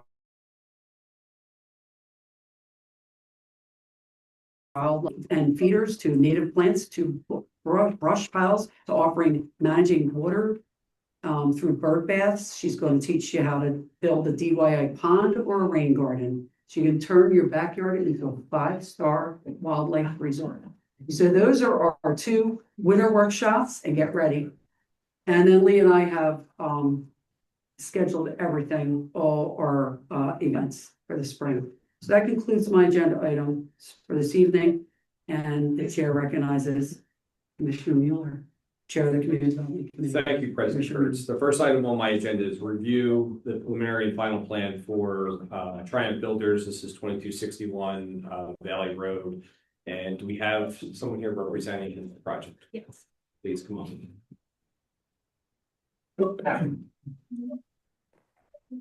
As they're getting set up, we'll follow a similar format. We'll allow the applicant to present the project. We'll go through the staff reports, and in the interest of time, probably ask Engineer Woodrow to go through his recommendations. We can debate it as a board. We'll ask for public comment, and then we'll make a motion to approve this because this is a preliminary and final plan. So please go ahead. Thank you. Good evening. My name is Kristen Holmes. I'm with Holmes Cunningham Engineering, the civil engineer for the project. We have Chris Pinto here as well with Triumph Building Group. The project before you, as you noted, it's a small to 2-acre parcel along Valley Road at 2261 Valley Road. We are proposing a minor subdivision. So there is currently an existing home on the property. We're proposing 1 new building lot with 1 new home and separate driveway taking access to Valley Road. The property and the project is all conforming to zoning. We have gone through and made a few submissions for reviews by the township consultants. And we do have an updated review letter from Tim and Woodrow Associates that honestly, everything is a will comply. There are no plan related items in here other than a couple waiver requests, which I can go through if you'd like, and just acknowledging outside agency approvals are required. Yeah, if you can just go through what the waivers, what you're asking for, that'd be helpful so everybody understands. Sure, absolutely. So there are 2 waivers that we are requesting. The first is from sections 28G, 30A, 46, and 47, which are all for the same waiver from roadway improvements, from road widening, curbing, and sidewalk. Along this portion of the road, there is no connectivity for sidewalk, and we're requesting a waiver from providing those amenities and the widening. And then second is a waiver from section 51, where we're requesting a waiver from providing buffer yards along the southern and the eastern property lines adjacent to the landfill that abuts those properties. We have vegetation that does exist along those adjacent properties that are proposed to remain, and we will be doing individual lot landscaping as well as the street trees that are proposed along the Valley Road frontage. Those are our only waiver requests. Okay. So if amenable, we are seeking preliminary final because it is just a minor subdivision. But as I mentioned, all of the review letters will comply with the exception of those 2 waiver requests. Okay, thank you. Township engineer. Happy to speak to the topic. Yes, as Ms. Holmes points out, this plan has gone through a couple of revision cycles with our staff. And really distilled down to my November 24th letter that describes those 2 waivers that were requested by the applicant before the board, a couple of outside agency approvals, and just a couple of plan notes, agreements, and documents that need to be executed between the applicant and the board before recording. One of the things that is maybe important to point out is we were concerned a bit about the site distance from these driveways along Valley Road. And so our traffic engineers, Bowman, went out and evaluated that site distance, found that site distance to be safe according to our standards as well as PennDOT's. So that was one of the concerns that was off the checklist early on. That being said, yeah, again, a fairly simple application. The plans have been revised a couple of times and distilled down to those couple of topics. And I would ask the board for any questions that they may have. Are there any questions from the board? Any questions from those here in the room? Any questions from the public on Zoom? No? Hearing no other questions, I'd like to make a resolution to approve, or make a motion to approve resolution 2537, approving the preliminary and final plan for the minor subdivision and land development located at 2261 Valley. Second.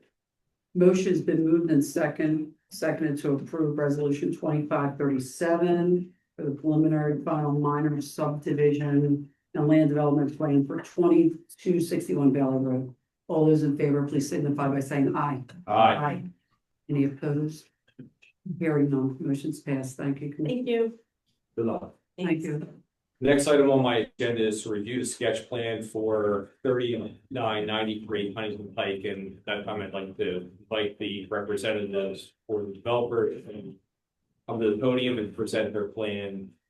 Similar to other sketch plan reviews, no vote will happen tonight. This is an opportunity for public feedback and word feedback to the developer for what's okay. That microphone would have picked up all of the paper movements, and that's just a mess. My apologies. So please stand up. Standing actually feels pretty good. So I sit all day. Mr. Mueller, shall I proceed? Yes, please. Great. Good evening, everybody. Rob Lewis from Kaplan Stewart. As you may recall, I represent High Top Development. My client is the owner of the property located at 3993 Huntington Pike, the intersection of Huntington Pike and County Line Roads. With me this evening is Herb Schultz, our architect, who's setting up the boards, and we do also have a representative of High Top here, David Landsbruner, the principal. We're here a few times last year. I think July and November of last year, and on both occasions, after having appeared before the planning commission, we came before this board to present sketch plan proposals for the redevelopment of the property. First plan proposed strictly a retail redevelopment. Let me step back. I'm not going to go into explicit detail about the property. I think the commissioners are all very familiar with the property, but please, if there's any questions on that, I'm just trying to be respectful of your time. Thank you. This evening, get to the point. So that first plan proposed strictly retail redevelopment. The plan proposed 2 drive-through restaurants as well as some inline retail. And after feedback on that plan, we came back in November with a purely residential concept, essentially a 40-unit stacked townhouse product. There was concern and some consternation with both of those proposals. So we went back to the drawing board.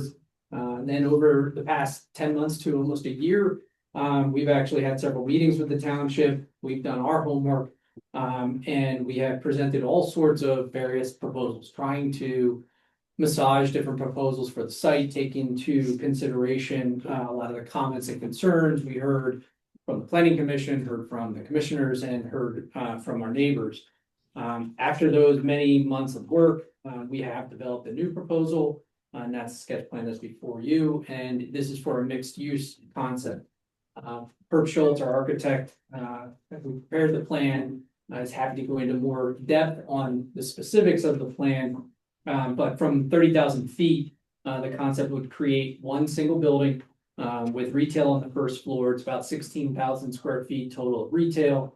That retail likely to consist of some restaurant use and some retail use, thinking fitness type uses, smaller restaurants. The plan does provide for the opportunity to have some outdoor dining associated with that, but importantly, no drive-through service for these restaurants.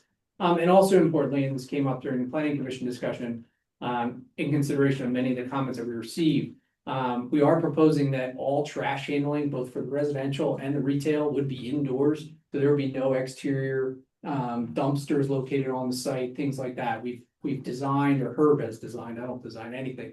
Herb has designed it so that all of that can be contained in the building, because that's obviously of significant concern to our immediate neighbors. So, instead of the drive-through type restaurants we were proposing before, we are looking something more along the lines of coffee shops or sit down, even local restaurants, something more that you might see along Huntington Pike, not the traditional drive-throughs that we're talking about in the retail concept. So as I said, we have been trying to address some of the ongoing concerns, and also with respect to the residential. There's obviously concerns with residential, particularly in Lower Moreland Township. We all know the concerns there. So the residential here, we are proposing 56 units, but the units are all studios or one bedrooms.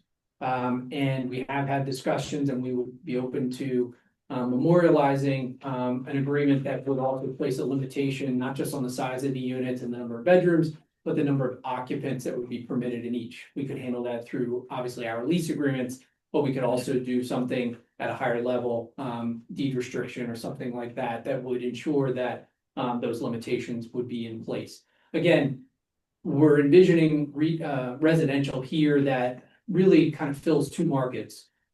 Younger folks that maybe grew up here, went away to school, and are coming back, or maybe they're just leaving the house and they want to stay in the community, or others that are looking to downsize, people that have been in the community for 30, 40, 50 years, and are ready to sell their 4-bedroom home, and want something a little bit smaller, but want to stay here because maybe their families are still here, or they just like the community enough that they want to stay here. So those are really the markets that you're looking at. We're not looking to draw families to the community. The sizes of the units would not be typically conducive to that. We know we can't wholly preclude it, but we do believe that we've put some protections in place through those methodologies that would help reduce the likelihood of having large scale families with the impacts that come to the school district from that. As with the prior proposals, we know this proposal does not comply with our current BOI zoning. Quite frankly, as we've said at the 2 prior meetings, we simply don't think that the BOI zoning on this property is viable. That's why we are proposing what we think would make sense for this corner. This is an entryway to Lower Moreland, obviously directly at the crossroads with Upper South. And with Bucks County, you'll see on the plans that Herb will share with you, we have tried to provide some space right at the corner to take advantage of that, to make it a welcoming project to the community, something that hopefully the community can be proud of as a way when people are entering Lower Moreland. They see it, they know they're in Lower Moreland, and it's something everybody could be proud of. So since we have not been guided by the BOI, what we have tried to do is really utilize the mixed-use village commercial district really as a guide for most of the area and bulk requirements in terms of setbacks and buffers and parking requirements, building coverages and pervious coverages. We don't fully comply at this point with the MUVC. We understand that. We were just trying to use that as a guide in developing a mixed-use concept for the site. Again, we're here, we were at the planning commission last week. I thought we had a wonderfully constructive meeting at the planning commission last week. I think I saw at least 1 or 2 members of the planning commission here. I'm sure they'll provide some input as well.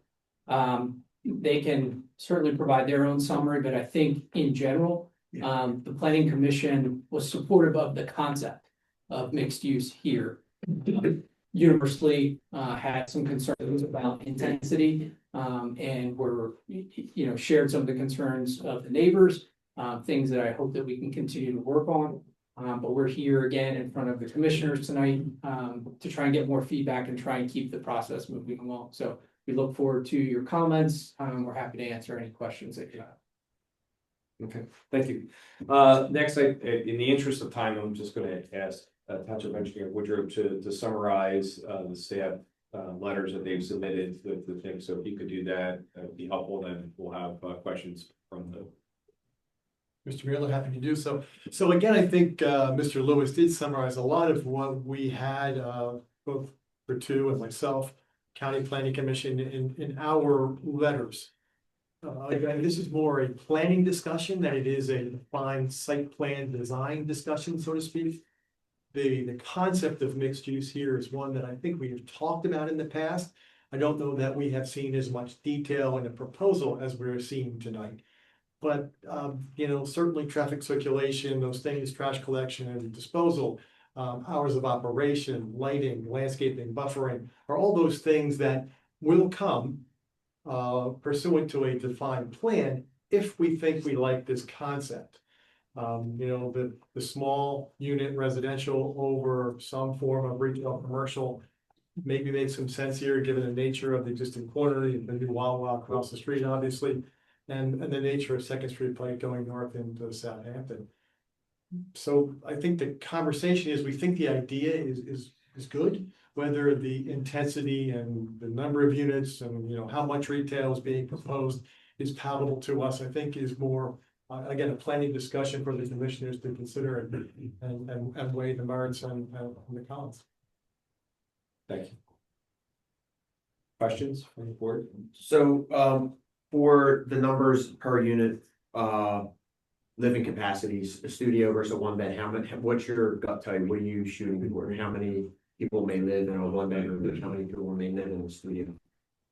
Yeah, so we typically would see a studio being a single person, young professional, most of the time. The one bedroom could be a couple, no more than that though. So what are you suggesting that you would restrict it to for maximum of 2 occupants in each studio or one bed? Correct. 2 and 2 people regardless of the style. Correct. Okay. Do you have a rough sense of potential square footage for the apartments? Yeah, studios probably around 475 to 525 square feet. One bedroom's closer to 650, 700. Yeah. And then I just had another question, just comparing to the current structure that's there, height wise, is it same height, higher, lower, just recognizing it's rough, but. And Herb can answer on more details. I know that we shared with the planning commission. I think the existing building measures out at 39 feet in height. And this is proposed to be about 45 feet. So it would be 5 to 6 feet taller, but similar in terms of height. Thank you. And part of that is having retail on the first floor. You need to have a slightly higher, ceiling height on that first floor, just to get what you need for the retail. So. Is there a way to figure out what this would be assessed at when the construction's complete to see what kind of tax would be coming in for it? Joe, I think, certainly we can estimate a square footage cost to construct. So we get some kind of construction costs, sure. The assessment though, it might be possible. I'm deferring to your wisdom, but there have been projects in the past where we've done what we call fiscal analysis, and where a land planner can really kind of make those estimates in terms of the value and the assessment and what the tax revenue may be, usually those fiscal analyses also include, not just the township, but the school district, and then estimate the number of children that might end up in it and. That's where I'm going with Yeah. it, how much revenue comes in, how much, if there's 54 units and you can have 2 people in each unit, obviously only one would be a parent, one would be a student, so the max would be 54 students, so. What is the threshold of that then versus also the amount of the commercial spots in there? About 8 or 9 would reflect how much in earned income tax based on them employees, so that would be something that we'd have to weigh. That would be taken into consideration. That's something I can certainly recommend that we pull together, where the fiscal analysis by like a John Kennedy or somebody like that can put together one of those. And I think kind of unique on this parcel compared to some of the others which have redeveloped, we've often seen. Say 2507 Philmont was vacant for years. Yep. Where Philmont Flats is proposed has been demoed and vacant for a while. This already does have a $2.1 million assessment. So your kind of growth of that, I would expect it to be higher based off of the scale of retail and the residential spaces. But this probably does have a higher starting point than some of the other projects you would compare it to. I have a question. What kind of retail restaurants would you envision, coming into your spaces, or would you want to attract? Yeah, I mean, we probably would see like something as simple as a coffee shop, cafe type of a use. More of a fast casual, so still sit down areas. I mean, as you can see from the renderings here, we do have a lot of outdoor seating groups. That we're, our assumption is that there will be sit down dining on that end cap, which is basically the one that's kind of facing the Wawa at this point.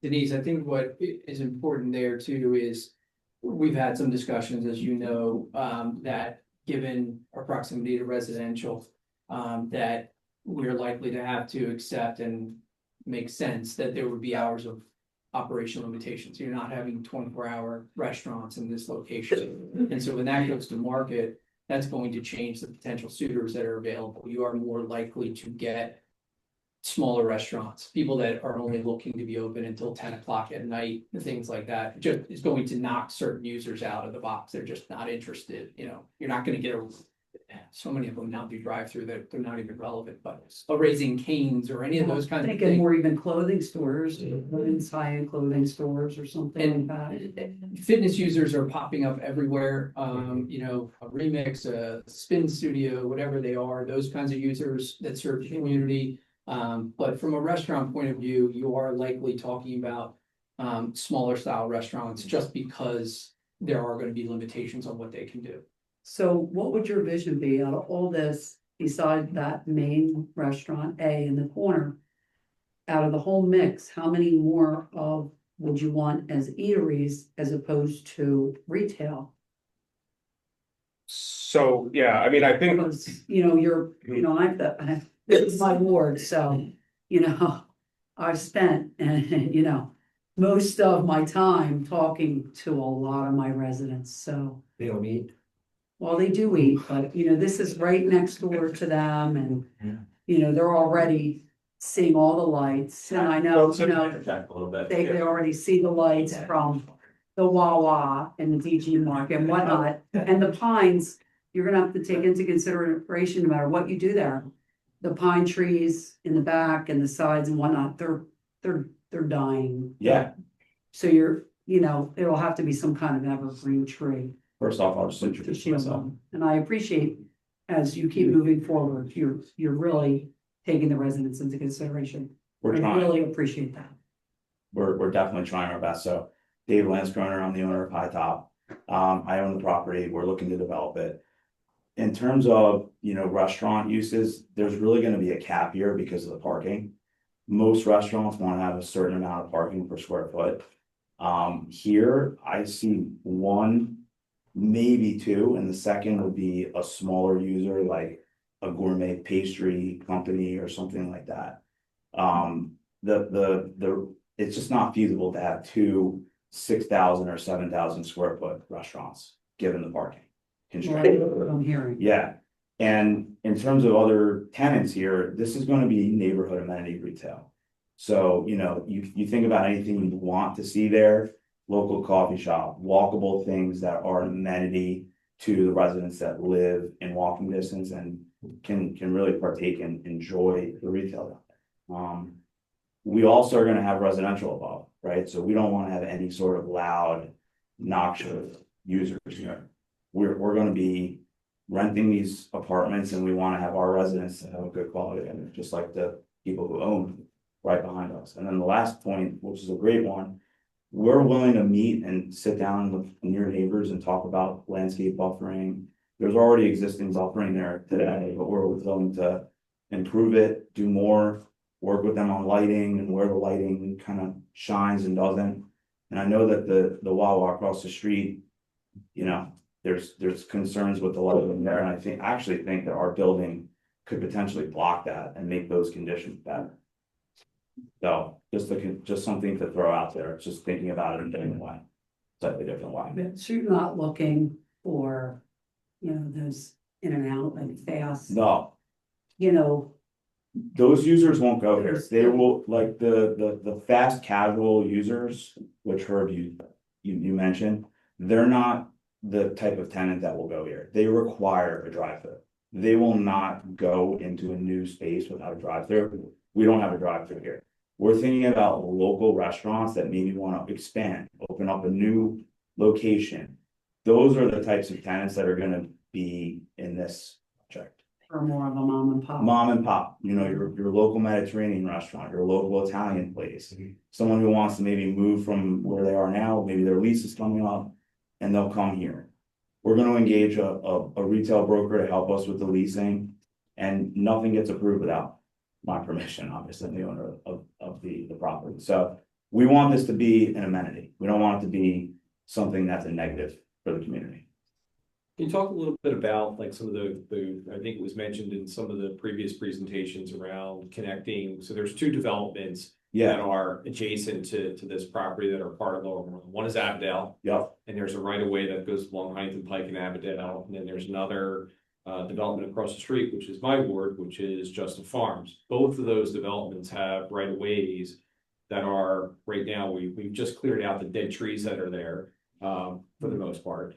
And sorry, Steve. No problem. And but are there opportunities that we can connect the community just to have more walkable space that people can, from both of these developments, can maybe get down to this corner, to this new space to be able to access some of the retail and the restaurants? Yeah, I think that there's a huge opportunity to put in some sort of macadam walking trails from both communities that will kind of take you right into this retail, you know, center. And I think it could be a huge, you know, value creator, really, making it walkable. Imagine coming from the neighborhood and being able to sit down, have a cup of coffee, take your dog, sit outside, go back to your home. You know, it's something that we're willing to do. It's not a requirement. Rob, you can correct me if I'm wrong, but I don't believe it's a requirement to do these off-site improvements, but it's something that we would be willing to do because I think it would benefit our project and also be a positive for the near neighbors. Let me follow up on that too, Dennis. So we talked a little bit about it at Planning Commission too, and there will certainly have to be discussions with both communities. Because while we certainly, as David said, want that connection, because that's going to be who supports the businesses there. You can't, businesses won't stay if people don't come, and your best customers are going to be those that can walk. We obviously want to be mindful. We don't want people cutting through the neighborhoods. And we had this discussion. I know some of the immediate neighbors are here. So buffer between us and the immediate residents, but our plan already shows full sidewalk along our frontages on both sides. But connecting those sidewalks in a meaningful way is something we, as David said, we'd be willing to do. I know that there are some challenges in terms of getting to Justin Farm because there's no way to get into the community without going through someone's yard right now. But we're happy to discuss those and find a way to make it happen so that that community can, you know, on a Thursday or Friday night or Saturday night, if we have a restaurant they like, they don't have to get in a car. They can walk over to the restaurant, have dinner, and come back. Whereas David said, on a Saturday morning, you want to get a cup of coffee, that you could do that. And obviously from our immediate neighbors, it'd be wonderful for the center and hopefully an amenity that those communities could really enjoy. I appreciate all the work that you put into this rocket ship, because that's what it looks like. But I still think it's the intensity is too big. Okay, I think 50 apartments is too much. And 16,000 square feet of retail is too much. Just, you wanted to know, There'll be public comment when the board's done. yeah, you wanted to know what we thought, I'm just telling you that, you know, it's still too big, I think, you know, I worry, about the impact on the neighborhood, on the town. Just one thing to consider, the existing building is like 35,000 square feet. Yeah. So what we're proposing is only 10,000 square feet more than what the existing building actually is. The existing buildings, how large? 35,000? I think it's about 35. Yeah, it's 35,000 square feet. And then and what's the total? This is more like 50, because This is probably 50, so it's not In all total? 10,000, but it's 15,000 square feet more. What's the So- footprint then, size? The footprint? The footprint of the first floor, Yeah, so like the existing versus what you're proposing. Yeah, so go ahead. the footprint of the existing building is probably around 15,000, somewhere in there. This is 18,000 square feet.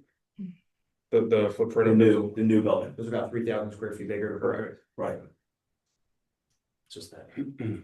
Question on the apartment sizes again. You were at 470 on the studios and about 572 on one bedrooms, correct? One bedrooms would be closer to 650, 600. Gotcha. The studios would be between 475, 525. And you're restricting it to 2 occupants for a studio or one bedroom, correct? Yes. Yes. What if they have children and so on? Are you planning on restricting on this, or what are you planning on doing there? That is the discussion that we have had, is that the maximum occupants is two human beings, does not matter the age. So you couldn't have 2 adults with 4 children, that it's either 1 adult with a child or 2 adults. And who's going to enforce that? Management? I'm sorry? What was that? Who's going to enforce that? Yes. Yeah, there'd be 2 levels of enforcement. One, I think you have to do a 2-way. One, management through all the leasing contracts would state that in all the leasing contracts, but also so that the township knows that management can't just decide not to enforce it. We'd have to do something at a higher level, whether that's a deed restriction or a covenant, to make sure that the township has the right to enforce it as well. And you're willing to provide that? Yes. Thank you. I think one of the things that we've talked about when we were going through these, and you have some other properties that might be similar to this, that, you know, when we're talking about a single bedroom apartment, and, you know, if there was children in there, that would mean that for the most part, that an adult would be sharing a bedroom with a. It's just not feasible. It's, you know, and you're looking at 600 square feet. I know, you know, in my personal life with my daughter, if I had to share that kind of space with her when she was a teenager, like one of us would make it out. So That's right. Yeah. Yeah. I mean, there's recognition. Look, life has moments, right? I remember when I was a kid, my parents got divorced. My father temporarily housed somewhere over in Ben Salem, and he had a 1-bedroom apartment, and my sister and I would go and visit him. You know, it's facts of life. Sometimes that happens. So it is possible that there's going to be some family situation where one parent, you know, rents an apartment with a 1-bedroom, and hopefully their kids are younger, because my teenage son would kill me too. We're in the same space, but so it is possible that there is a scenario where in a 1-bedroom that you're going to have a child, but it's lessening the likelihood of that. It's not desirable. Let's just say that. And more often than not, those are scenarios where one parent wants to stay near the family, and so the family probably already is in the community, and they're just, you know, trying to have a place so they can stay near their family. Right. Are you gearing towards high end? High end is kind of like a term that I stay away from, right? If you go on our website, we produce a really, really high quality product, but the pricing is attainable. So that's really what our market has been, and we've been doing that for 12 plus years. We have over 1,000 apartments that I've developed over the last 12 years. All of our apartments have retail on the ground floor. So this is a model that we've done all over the greater Philly area. And you know, this location to me screams opportunity for this type of product. What's your target rent? Yeah, your rent. So I think you meant, what are you gonna charge for rent? Yeah, studios probably in the 12 to 1300 range, one beds 15 to 1800, depending on, you know, what floor, if you have a corner, balcony. I guess. But that, and I know that sounds crazy, but that's actually attainable at this point in where we are. It sounds low. I think you're low based on market. I will tell you that it probably is on the lower side, but that's just our model, and we try to give a really good high quality product for an attainable price. Are there any other questions from the board? Because I'd like to. I just have a question for, I think, probably to our solicitor.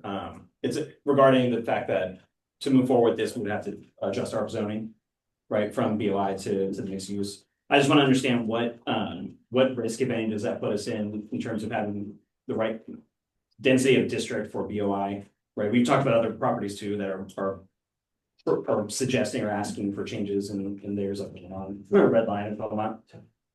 I know we have to have a certain amount, right, spread across our the township. I just want to understand, based off the parcel size, would we have to find other places where we would have to zone for BOI, or what are the implications of rezoning here? Well, BOI, the uses that are permitted in BOI are like office uses, medical office, financial, bank, professional offices. So you have, I think, 2 other districts that are BOI in the township. Well, we have 2 other parcels, but the usage, I think, as compared to needing to find more area to zone as BOI, it would be an analysis of the uses that are permitted there. And are there other districts which permit similar uses? I mean, the answer is probably yes in the revitalization district. So yes, part of the analysis of either a text amendment, if you're adding a use into the BOI, or if it's a map amendment changing this parcel, that would be part of the analysis to make sure that we're not creating an undesirable outcome elsewhere. So we have multiple routes. Something out. We have multiple routes to get here. Yeah, I think probably the map amendment is your most realistic, but we haven't really done full analysis. Sure. All right, thank you. I just want to make sure I understood that part of the process. Yeah, the uses are, I mean, when you say, do we have enough of that BOI?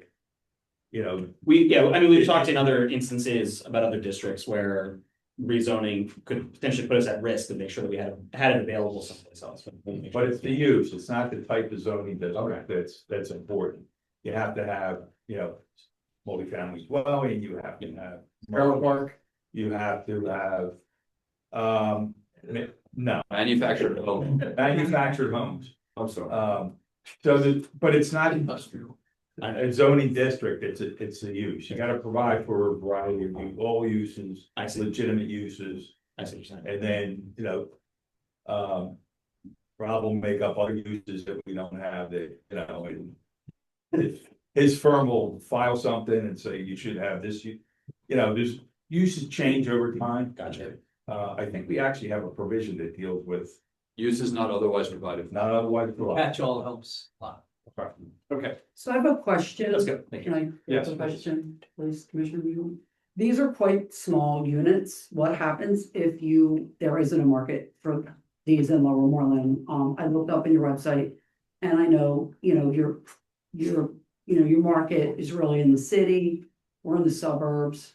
I mean, my deck is 550 square feet. So, you know, the small one's 475, 525, smaller than my deck. But I mean, I know I'm not a single person, so I guess I've been accustomed to. Have somebody living on that deck. I could have somebody living on my deck if I enclose it, you know. Yeah. Maybe I should put my 30-year-old son back there, you know. Enclose it. At any rate, what if there's not a market? Seriously, what if there's not a market for this? Then what would your plan be? Would you open 2 of them up, and you know, what would your plan be? Well, I'll just start with, we've already done our market research. We wouldn't be here spending the time, the effort, the money if we didn't believe that there was a demand for this type of product. So I am very confident that, and we also wouldn't invest millions of dollars if we didn't believe in the product, right? So we're very confident that there's a demand. There's not many of this type of units that exist in the township. And we believe that there's demand for it, but it doesn't exist because nobody can make the numbers work, and we can. So that's the difference and why it doesn't exist. But we believe that there is a need. So the drawing here, can you tell me, do you know the side yard setback? How many feet is it from the end of this building where your lobby is being proposed to the property line? There, because that's where I have one resident here. Sure. And I have one resident Yeah, here, so so I just wanted to know, and also the, how many feet it is from here, which will be the stairwell, to the end here, and I understand, I know that, you have renderings, but, in talking to my residents, there's nothing that really shows what this is gonna look like, or the back. It's so the dimension from the lobby space to the property line here is about a little over 100 feet. Okay, And from the stair tower here is also about 100 feet. okay. Are there balconies back here, or were they all just to the front? So we have balconies on the front. The plan shows balconies here, but in consideration of the rear neighbors, it's probable that they would end up not being there. It would just be a normal unit, just windows and not actually outdoor space. The balconies are a nice amenity for the one bedrooms. Right. Well, that's along the curve too, do you know what I mean? So there's really not too much here, there's really like the side of the home. Right. And it's kind of like the middle. I still have to ask this, I spent an extreme amount of time meeting with a lot of my residents. So I still need to ask this. What else did I really want to ask? I know your model is in the city, so I feel like this is more geared to the city. And I know you've really tried, but I do think it's quite massive for this 2-acre property. I really do. And I think it's actually very, very large. It's too large for the site. And there's like way too many units, residential and retail. And I personally would like to see it scaled back. And I know how hard you're trying. There's a lot of impervious surfacing. I know you're working on connecting the communities, but I just think of stormwater management, how you're going to control that on the site. I know you're not there yet, but I always hear, like right now, there's traffic, right here on Huntington Pike on a normal day. Can back up from Huntington Pike at County Line all the way to Byberry, and from Huntington Pike at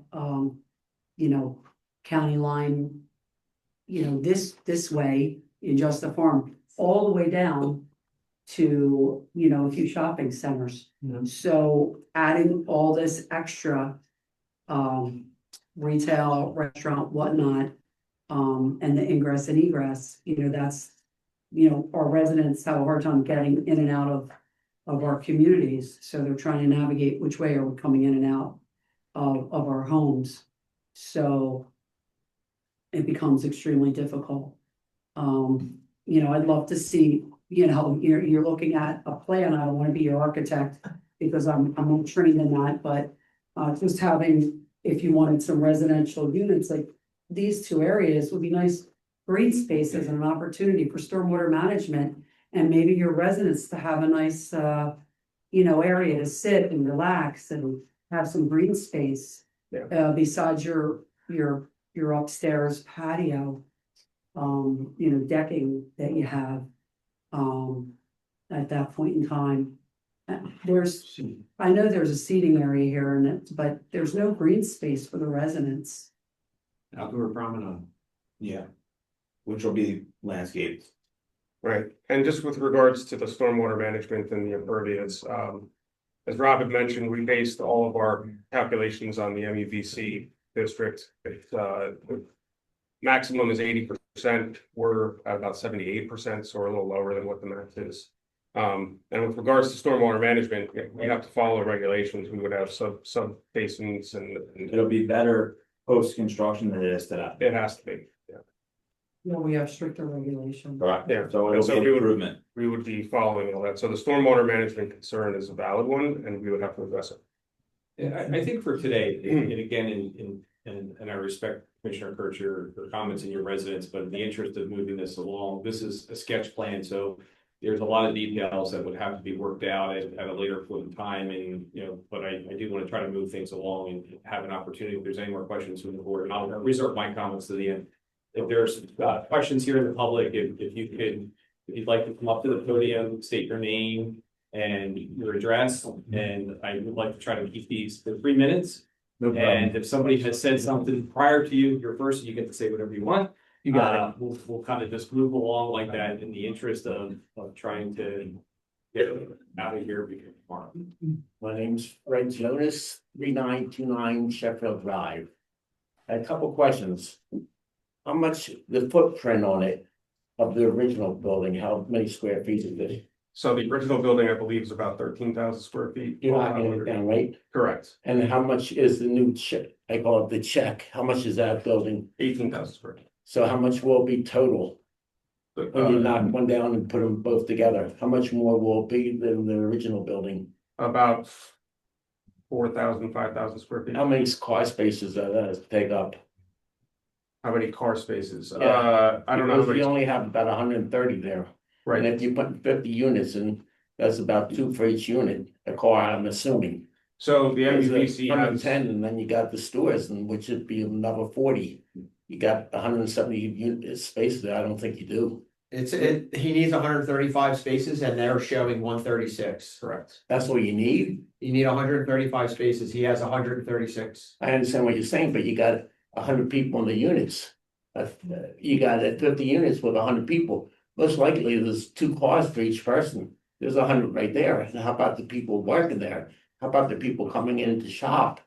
I'm just telling you what's required. Okay, I didn't come up with the formula. no, I understand. Who does? The formula? The state or the contractor? The township zoning ordinance. It's in the zoning. Okay. The ordinance. Also, I live on Sheffield Drive. Yeah. All there is a trees and a fence, a slide fence. Could they put up a wall there, like 10 feet high? I don't see why they can't do that. Yes. Well, I mean, will they do it? Sure. Will you put up a wall? Sure. Hey, the short thing. I'm pretty sure my house is about to go down at least 100,000 because you're building that thing. I'm just telling you. I mean, I'm not gonna argue about your property value, I know, I- but we're trying to create an amenity Yeah, I know. with retail instead of Okay, dilapidated. yeah, I, in all due respect, I don't want to have side comments and I do want to keep things moving along. So thank you for your comment. Is there anyone else that would like to make a comment?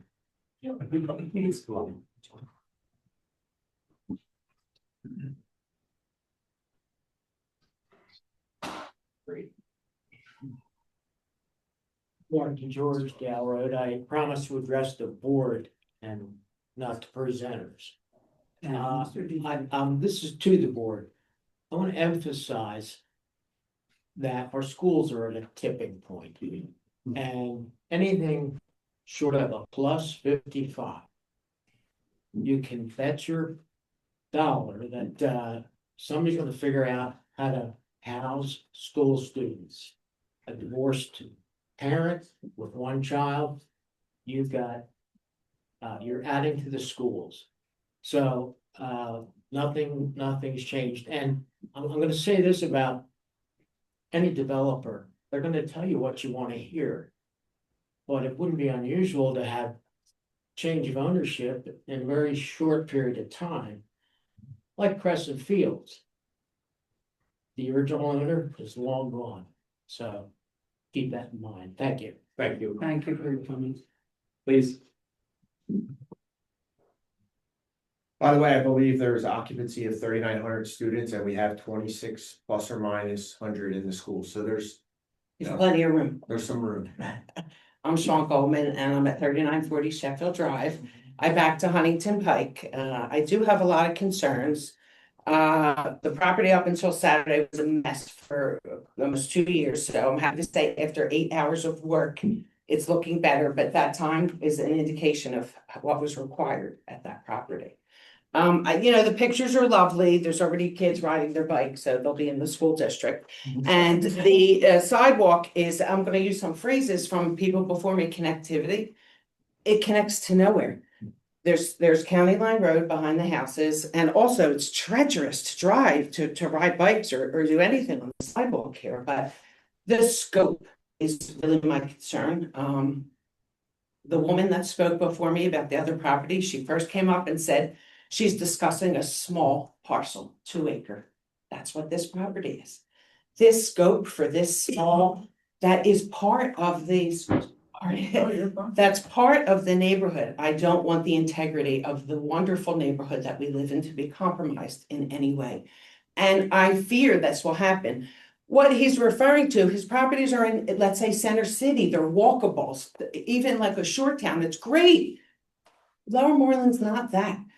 It would be ideal if it was. I don't see it happening. Everybody's driving in and out, and it's just not something I see. I have a lot of concerns, dogs, where are the dogs being walked if the people have dogs?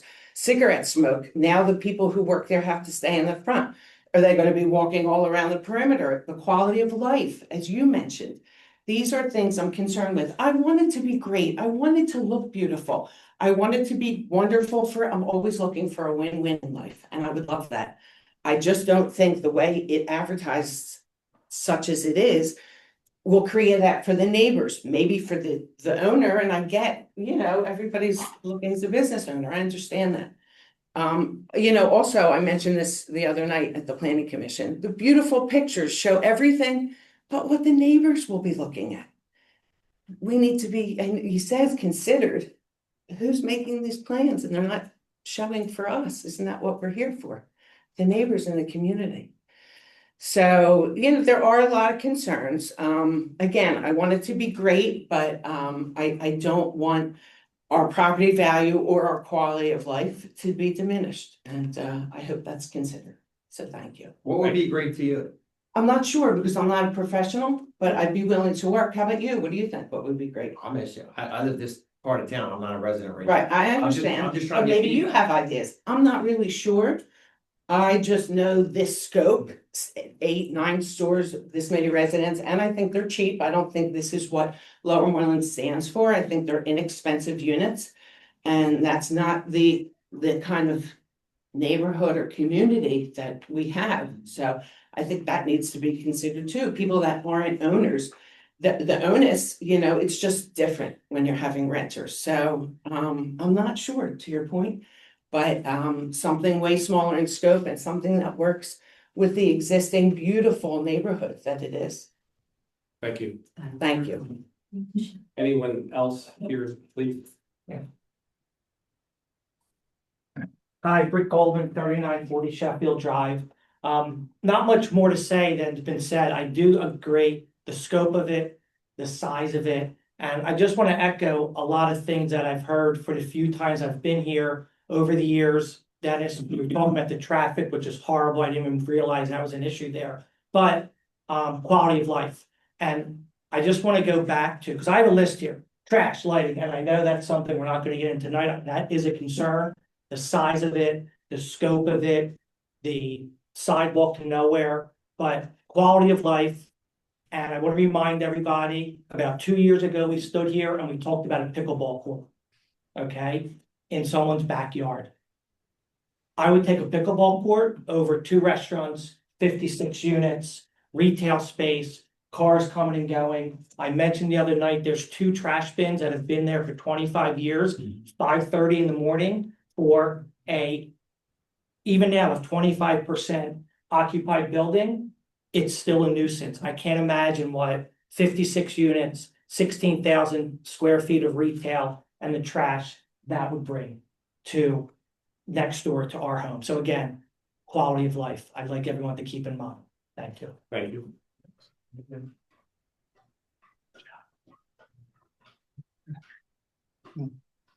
My name's Evan Gordon, 1063 Sheffield Lane. I'm directly adjacent to this property.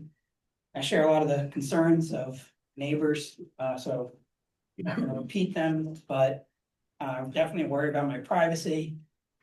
50-foot building looks directly into my backyard. So it would be tough to put a wall that high or trees that big, but trash, the smell of the restaurants when they're cooking. This is all very close to my house. So I just want to mention that I share the same sentiment of my neighbors. That's all. Thank you. Thank you. Anyone else here? Okay, anyone online? I'll just conclude with a couple comments. I think that I want to thank the residents for coming in and sharing their comments both tonight as well as the planning commission meeting. And I know there was a good discussion, and I want to thank the team here for coming in and presenting and sitting for, you know, an hour and a half before you had a chance to come up and have a chance to present to us. So thank you. I think, you know, one of the questions, and Engineer Woodrow has said this many times, is we have to think what we want to see there in that corner. Right now, we have an entrance to the corner that doesn't look so good. Commissioner Blanton has said many times, you know, stay in low. That kind of stuck with me. And I think, you know, I think it's wonderful that we're creating more spaces that are 55 plus. I think it's a good thing for our older residents that they have places to be able to transition to. But, you know, in Commissioner Blanton's comments around staying in Lower Moreland, it's not just the older residents, it's also the younger generation that we want to stay in Lower Moreland.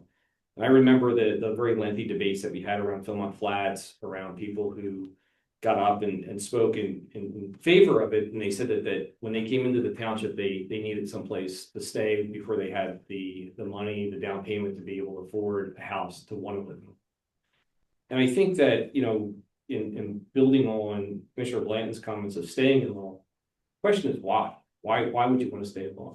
Would you want to stay in Lower Moreland, to drive into a community when your first impression is a office building that is, you know, probably close to 50 years old and falling apart, and this is an opportunity to do something different.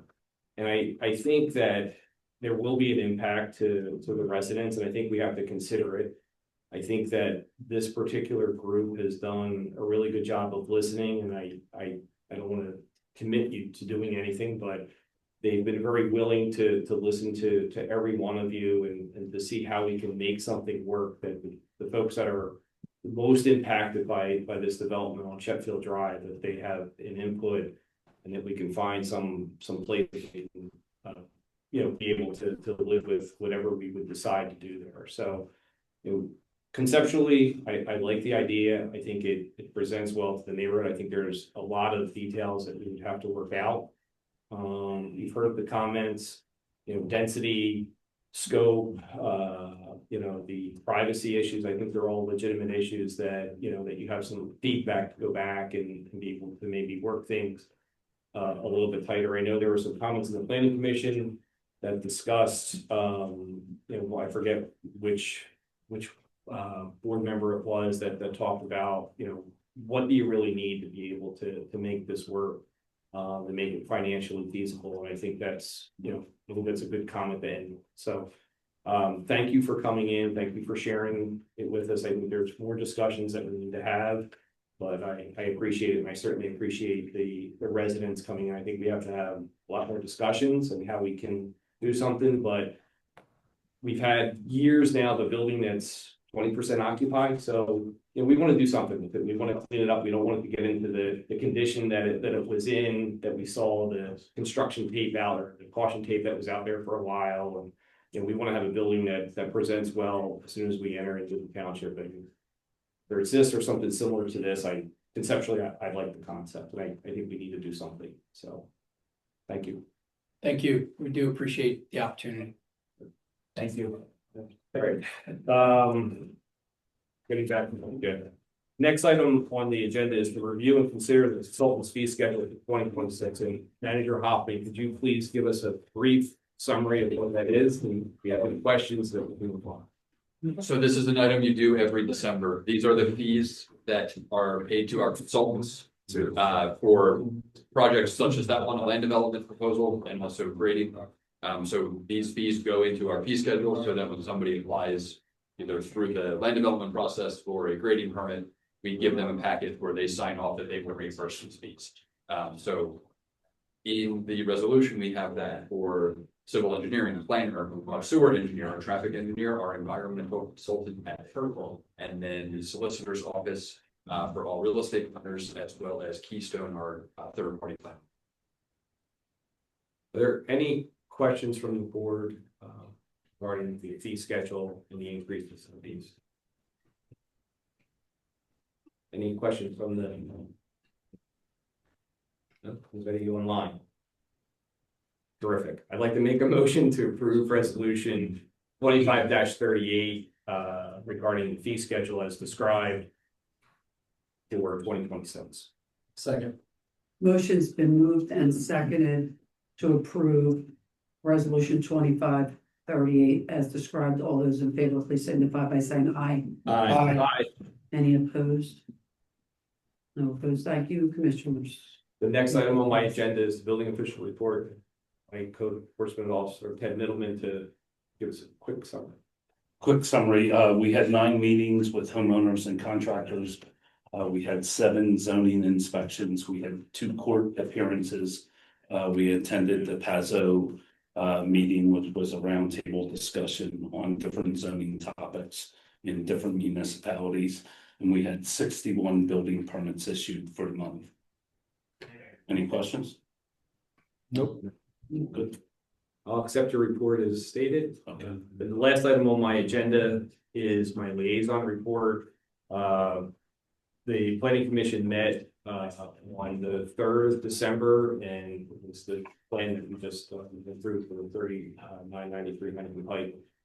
And then my other liaison is Pennypack Ecological Restoration and Trust, and they did not meet this past month. However, they do have a meeting next Tuesday, which will be their quarterly meeting, and I'll report the details of that in January.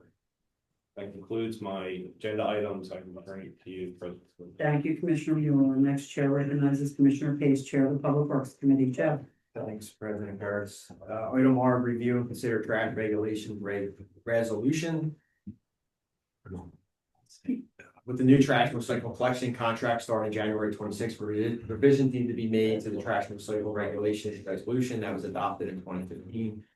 Board of Commissioners has the authority to adopt a new resolution revisiting these regulations per 168-5B and 168-6B. There was a resolution attached. Does anybody from the board have any questions? Nope. No. Anybody from the public? Good on Zoom? Why? So. No, so just all of the contents of the resolution match the program specification that has been talked about several times. Are there any notable changes that we need to be aware of? The notable changes from 2015 to now are Yes. the collection details. So it's your choice to go with twice a week automated and the things with that. So it's all consistent with the contract you. Okay, understand. So do I need to make a motion about this resolution? Yes. Okay.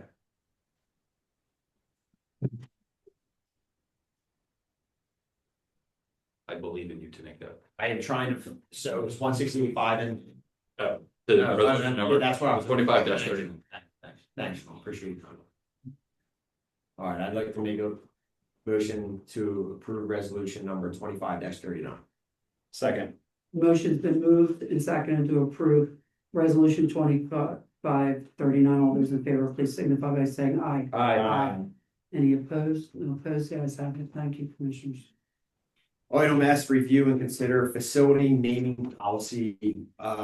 Chris, you want to touch on this, or you want me to just basically say aftermath of last month with HVA, you want to hit on that? Go for it. All right, last month, the board directed staff to review facility naming policies in light of HVA's request to name the turf field of Valley Center Park. In the build up to that meeting, Commissioner Housing shared search results which provided sample policies from around the country. Then while speaking with several colleagues, we referred a policy in Springfield Township in Montgomery County. So Manager Hoffman modified the Springfield policies to mirror what our community basically our smaller scope, right, short breakers? Yes, I think they had items like a Parks and Rec board review, and other elements that we just don't either have those volunteers, nor do we have a Parks and Rec department. So I just tailored it to our scope. Any of the board members have any questions? I think it looks great. It sounds great. Ruth? No. You good? Yeah. Public? Is this something we're gonna post on website to make the township aware of? Yes. This new process? So we would post it, and then just in the event that anybody were to submit something to us that did not follow this, we would refer them to that. And set up that kind of review state. And with the other names that we have within the township now, is there anything that would fall outside of this policy that has already been? I don't believe so, because we tried to kind of use broad language about facilities, buildings, recreation facilities, brambles, open spaces. So I don't, maybe it could be examples of, if somebody had like dedicated a bench. I don't know that that is foreseen by this. So it's more about the name of the actual Physical structure. and improvement. I wouldn't think benches would be included, so. And it's called out here that I call it something, right? Yeah. I think the only implication would be the last thing about the naming. And that would be the only thing that might have impact on current things. Which, for the public's sake, it just indicates that only parks and recreation facilities named for geographic locations, outstanding features, or subdivisions can be considered for renaming. If it's named after a person, unless it is deemed that their character has changed in such a way that we would not want it to be associated to that, we would not change it if it's named after that person. So that's what the last provision says. Okay. Are you all good with this motion? Yeah. Okay. Yes. All right, I'll make a motion to approve Lower Moreland Township facilities, buildings, parks, open space, and trails naming/renaming policy. Second. It's been moved and seconded to adopt Lower Moreland Township's facility, building, park, open space, trails, naming and renaming policy. All those in favor, please signify by saying aye. Aye. Item T, Public Works, Steve's in the building. Just a couple things, you got my report, so trash, you know, common, it's not gonna be the end of the world, just, I think we just be patient while the guys learn the routes and get the routes. So if you're used to your trash being picked up at 8 AM, it might not be picked up at 8 AM. That'll be the biggest thing. And any questions from anyone, just call us. Call us, and everything's posted on the website. Call, as soon as you get your 96, and when you guys know what's a smaller call, come out, swap them out right away. And it'll be good. And our biggest takeaway, I think, from our prep meeting where we had the operations manager there with us is that they will over communicate. So some of the concerns that we've had in prior contracts, they're saying all of the right things in this kickoff. So asking for the patience that if you're used to a very specific time, well, a new driver learning a new route, let's give that person some space to figure that out. If they're going to miss or there's an issue, the way that they'll get us that information so that we can share that people can have expectations for when a missed pickup will be addressed. We feel really strong about how they have indicated they'll handle that for now. So they're gonna communicate to us, to Kelly, to us, when they're done every day, so we'll know at that point. You know, if they're done at 3 o'clock, you know, if we've gotten any calls for them, we'll be able to check in. Well, you know, this person said you missed, did you get to this street, so we'll be able to get that, you know, but the first couple of weeks, you know, like he said, the guy's getting used to the ramps. I got a quick question. Maybe EJ knows this answer. How many houses are there in Lower Moreland? 4,122 residential stops. And how many people filled out the survey? Like 400. Okay, thank you. Wow. What? 10% is actually not. 10% actually great. Yeah. It's so expensive. For a survey. Leaf collections rolling, will be done next week, no problem. We've been through the whole township multiple times now, so that'll be fine. And then I put in here about our snow policy, how it works. Oh, I wish guys, it's on the website. and I would just look at that, it's gonna snow, get your car off the street no matter what. How we plow, when we salt brine, every storm's different, but that's all on our page.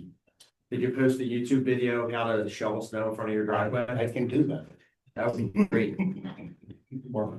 I have a question for, based off actually, part of the new trash contract was giving you leave and then two new employees. Have you been able to source them yet, or does that not start till next year? No, it won't start till January, but we have a couple, these guys are pretty good part-timers now, so we'll see what happens. Okay. It might be a good idea, the HA, or Steve, to get that on Facebook too.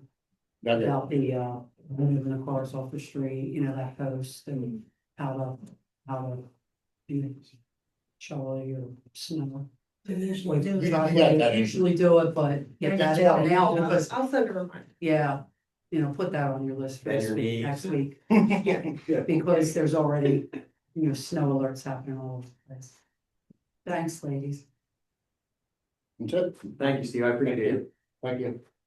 Liaison, HVAA, the travel and in-house basketball started. At several of the gyms. HVA travel soccer is having their first annual holiday skate. It's at Bernathen on December 22nd from 7:30 to 9:30, free for all travel soccer players. And that report's mine. Agenda. Thank you so much. Commissioner Pace. Next chair recognizes Commissioner Blanton, Chair of the Ordinance Committee. Sean. Thank you, President Kurtz. The first item on my agenda is to review the potential zoning amendment for fences.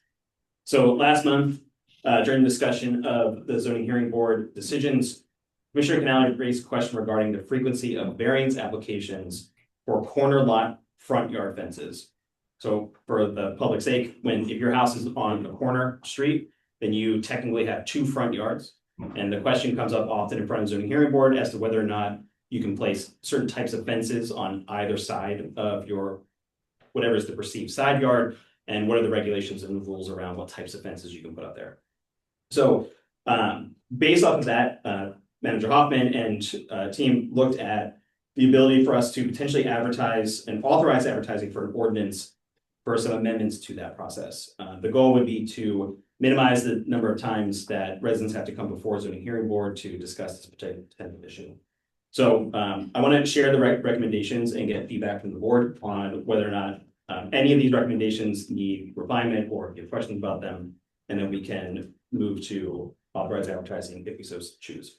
So the recommendations from staff are as follows. First, the regulation for front yard fences on quote normal lots, so anyone who has just a single front yard, will remain at a maximum of 4 feet tall with 50% open. The regulation for corner properties that have two front yards will change, and they will allow the perceived side yard to have a maximum 5 foot tall, fully closed fence. So one of the two sides would be allowed to have a 5 foot tall, fully closed fence. The third point would be a specific regulation for non-conforming fences. Now this would be added that would allow a homeowner to replace an existing non-conforming fence at 6 feet tall that is fully closed, provided a proof of prior permit having been issued for the fence. The fence may also be extended without consideration for the non-conforming structure expansion limit of 25%. Are there any questions about any of those amendments, clarity or points that you want to bring up? Just for clarification for maybe some members of the board and for the public, the second bullet point for the 5 foot tall, that was something that was previously allowed, is that correct? Yes, that's what. Previously being yes, 2014. Yeah, that was a concern that I brought up and I was discussed, yes. So for turning it back to Yes, turning the it way back. it was. Yes. Yeah, I think for me, one of the primary questions was, how do we determine what the perceived side yard is? And I don't know if that's something, Manager Hoffman, you would like to discuss, or perhaps one of our zoning officers could talk about how that might be discussed today and how we might decide that. Just pretend where the front door. That's, yeah, the front door is on the facing. street, then that's the side. Right, the front door is facing, you're in Yeah. the corner, front door is facing that street, this is your perceived side. what looks like a side yard because of the house orientation. Because there certainly have been instances in front of zoning hearing board where people perceive their side to be on one side versus the other based off of different qualifications. So I just wanted to make sure But it depends if there's on- a clear definition that we follow, it can be communicated. Yeah, I mean, I think the code folks will, it depends on which street the house is facing. Right, you have two streets, so the perceived looks like a side yard, but under zoning, it's considered a front yard. I mean, that's. Yeah, so we need to, what I put in the bullet points was to try to be as succinct as possible. That is probably not sufficient zoning language. So we'll take the intent behind that and make sure that we've got who is making the determination and kind of what are the factors that determine. Yeah, so I get that, but what about corners where there are site issues? If you have 5 feet, like it doesn't depend where your property line is? That's an existing requirement, like you can't put up a fence to create a site issue. So Keeping the right of way, so usually that 10 foot kind of gives you enough space that there's not site distance. If there was an issue, we could have the traffic safety come out and look, but typically out of the right of way, that gives you enough space that there's no issue, which is why we require that it's out of the right of way. Right, so it's built into the process. So the caveat is that, you know, if it's new, right, that if there's other traffic safety concerns, then that would be then that doesn't count, right? So my understanding of this is that if you have a corner lot where your house, in some cases, I know I have some of my development that the front door actually like hits the corner, right? And we looked at some images of houses that. So if it's a corner lot, I think what this says is you can put a 5-foot fence up if you never had something. And if you had something before, that you have a permit for it, it's 6 foot, you can put a 6-foot fence back and you can actually extend it longer than what you had, you know, because of the 25% rules, right? Yeah, sorry. And is it fair to say that should anyone disagree with this, that would be grounds to go to zoning hearing board and that's how they would resolve that. Excellent. Are there any other questions from the board regarding these amendments? Proposed amendments. Any questions from the public regarding these proposed amendments? And anyone on Zoom? Okay, so with no other questions, I'd like to make a motion to authorize advertising a zoning ordinance amendment regarding fences as described, just with the one point of adding some, I think, more clarifying language on bullet number 2 to make sure that the intent is clear. Second. Motion's been moved and seconded to authorize advertising a zoning ordinance amendment regarding fences as described. All those in favor, please signify by saying aye. Aye. Any opposed? Opposed? Thank you, commissioners. Motion's passed. Thank you very much. The next point on my agenda is to review zoning hearing board agenda and decisions. So first, there are no current zoning hearing board applications, so there will be no meeting in December. Normally they meet on the 3rd Thursday of the month. So there will be no meeting this month. We will check back in January. Last month in November, the zoning hearing board made 2 decisions. The first was for application number 25-27. This was the application of Chelsea Myers and Stan Brecker of 3564 Walsh Lane. They sought a variance to allow a 6-foot tall solid fence. That variance was granted. And in application number 25-28, the application of Jody and Donna Porter of 455 Pheasant Drive. They sought a variance to increase their lot coverage to 33.1% to install 1,500 square foot of turf area. This variance was denied. Are there any questions regarding the decisions rendered in the November zoning hearing board meeting? Any questions from the public? And nothing on Zoom? Okay. That brings me to the last item on my agenda, which is my liaison positions. I'm liaison to the zoning hearing board, which I just reported on, and the building code board of appeals, which still has not met. So I have nothing to report on that front. Back to you, President KURITZ. Thank you so much, Commissioner Blanton. Next, the chair recognizes Commissioner Hales and Chair of the Public Property Committee. Ruth. The Lower Moreland Township Authority member Jerry Tomorrow has expressed his sadness that he will be moving, so he cannot be reappointed for another session with the Township Authority. So we will be looking for someone to join the Lower Moreland Township Authority, which is basically the sewer. If you know anyone or someone wants to do it, please let me know. Okay, so there will be a vacancy on the board, but it can be reported. Other than that, the sewer stations have worked swimmingly this month. I don't, I think that everything's moving forward. There have been no significant. My liaisons are the Lower Moreland Township Authority, which did not move. And the Historical Occupancy Review Board, which did not move. That concludes my agenda. However, and I'm sorry to do this to you, but I have two really quick things. Sure. Okay. One is that I went to the Friends of the Huntington Valley Library meeting. So they wanted me to announce that there is a used book sale this weekend. And this month is the dine out is at Babari. That's the place next to Biwa. And you know, if you tell them you're there for the Huntington Valley Library, they will give a percentage of the take to the Huntington Valley. When is that? It's this whole month. The whole month of The December. whole month of December. Right. Okay. And the other thing that I went to is, there is still a Huntington Valley Women's Club. And the last meeting, there were 60 women there. Their annual meeting is on Thursday.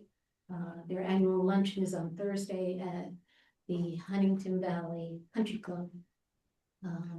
But it might be a little too late to sign up for that, but they do have monthly meetings. If you have any questions, they do have a Facebook site.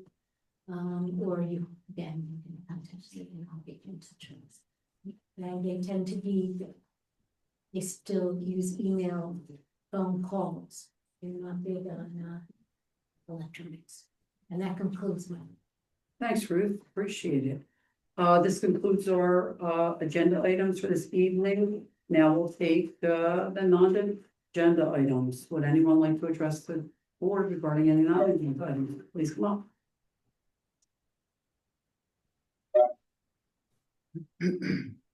Fred Moore, 2557 Mansion Road.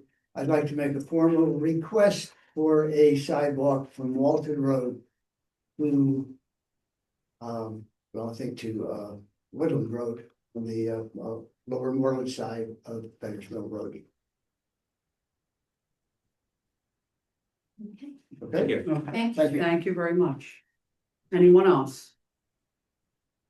Anyone on Zoom? No. Oh, Eric, come on. I'm sat so patiently. Yes, yes. It's Stephanie Gilly, 988 Thrush Lane. I had a question, I guess geared more towards zoning.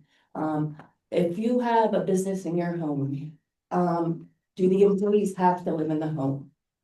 And if not, was there, if the business had been there a long time, is there a grandfather that they would have employees in the home?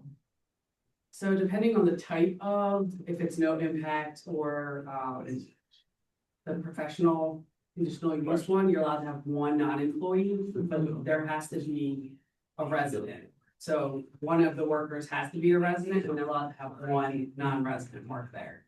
And what if said business has multiple employees come out throughout the day? Is that allowed? That's not. Okay. If it's legal, then they would be in conflict with that. If we're not aware of it, then we would have to go and check out what's going on. Okay, thank you. Last thing, sorry, times, business times, is it a Monday through Friday? If it's a 1-to-1, if it's the homeowner and another employee? Typically for non-residential, it's 6 AM to 11 PM. So I'm thinking that it's probably similar for residential uses. It might be a little more condensed for that, but yeah, I mean, it's not like a 24-hour thing that they can have. And weekends, is it a Monday through Friday? Typically not weekends. Okay, thank you. Stephanie, you can give me a call, you can reach out. Yeah, Stephanie, you don't have to come to a public meeting. I understand my work schedule, this is the best time, so. You can call the zoning office. Yeah, well, yes, so that's fine, thank you. Reach out, Stephanie. Thank you. Thank you. Thank you for your comment. Anyone on Zoom? The board will meet in executive session with the solicitor regarding a real estate matter after this meeting. If there's no one on Zoom that would like to address the board, you see any hands raised, Leah? If not, this concludes our meeting for this evening. Make a motion to adjourn. Motion to adjourn. Happy holidays to everyone. Going you over. Hey.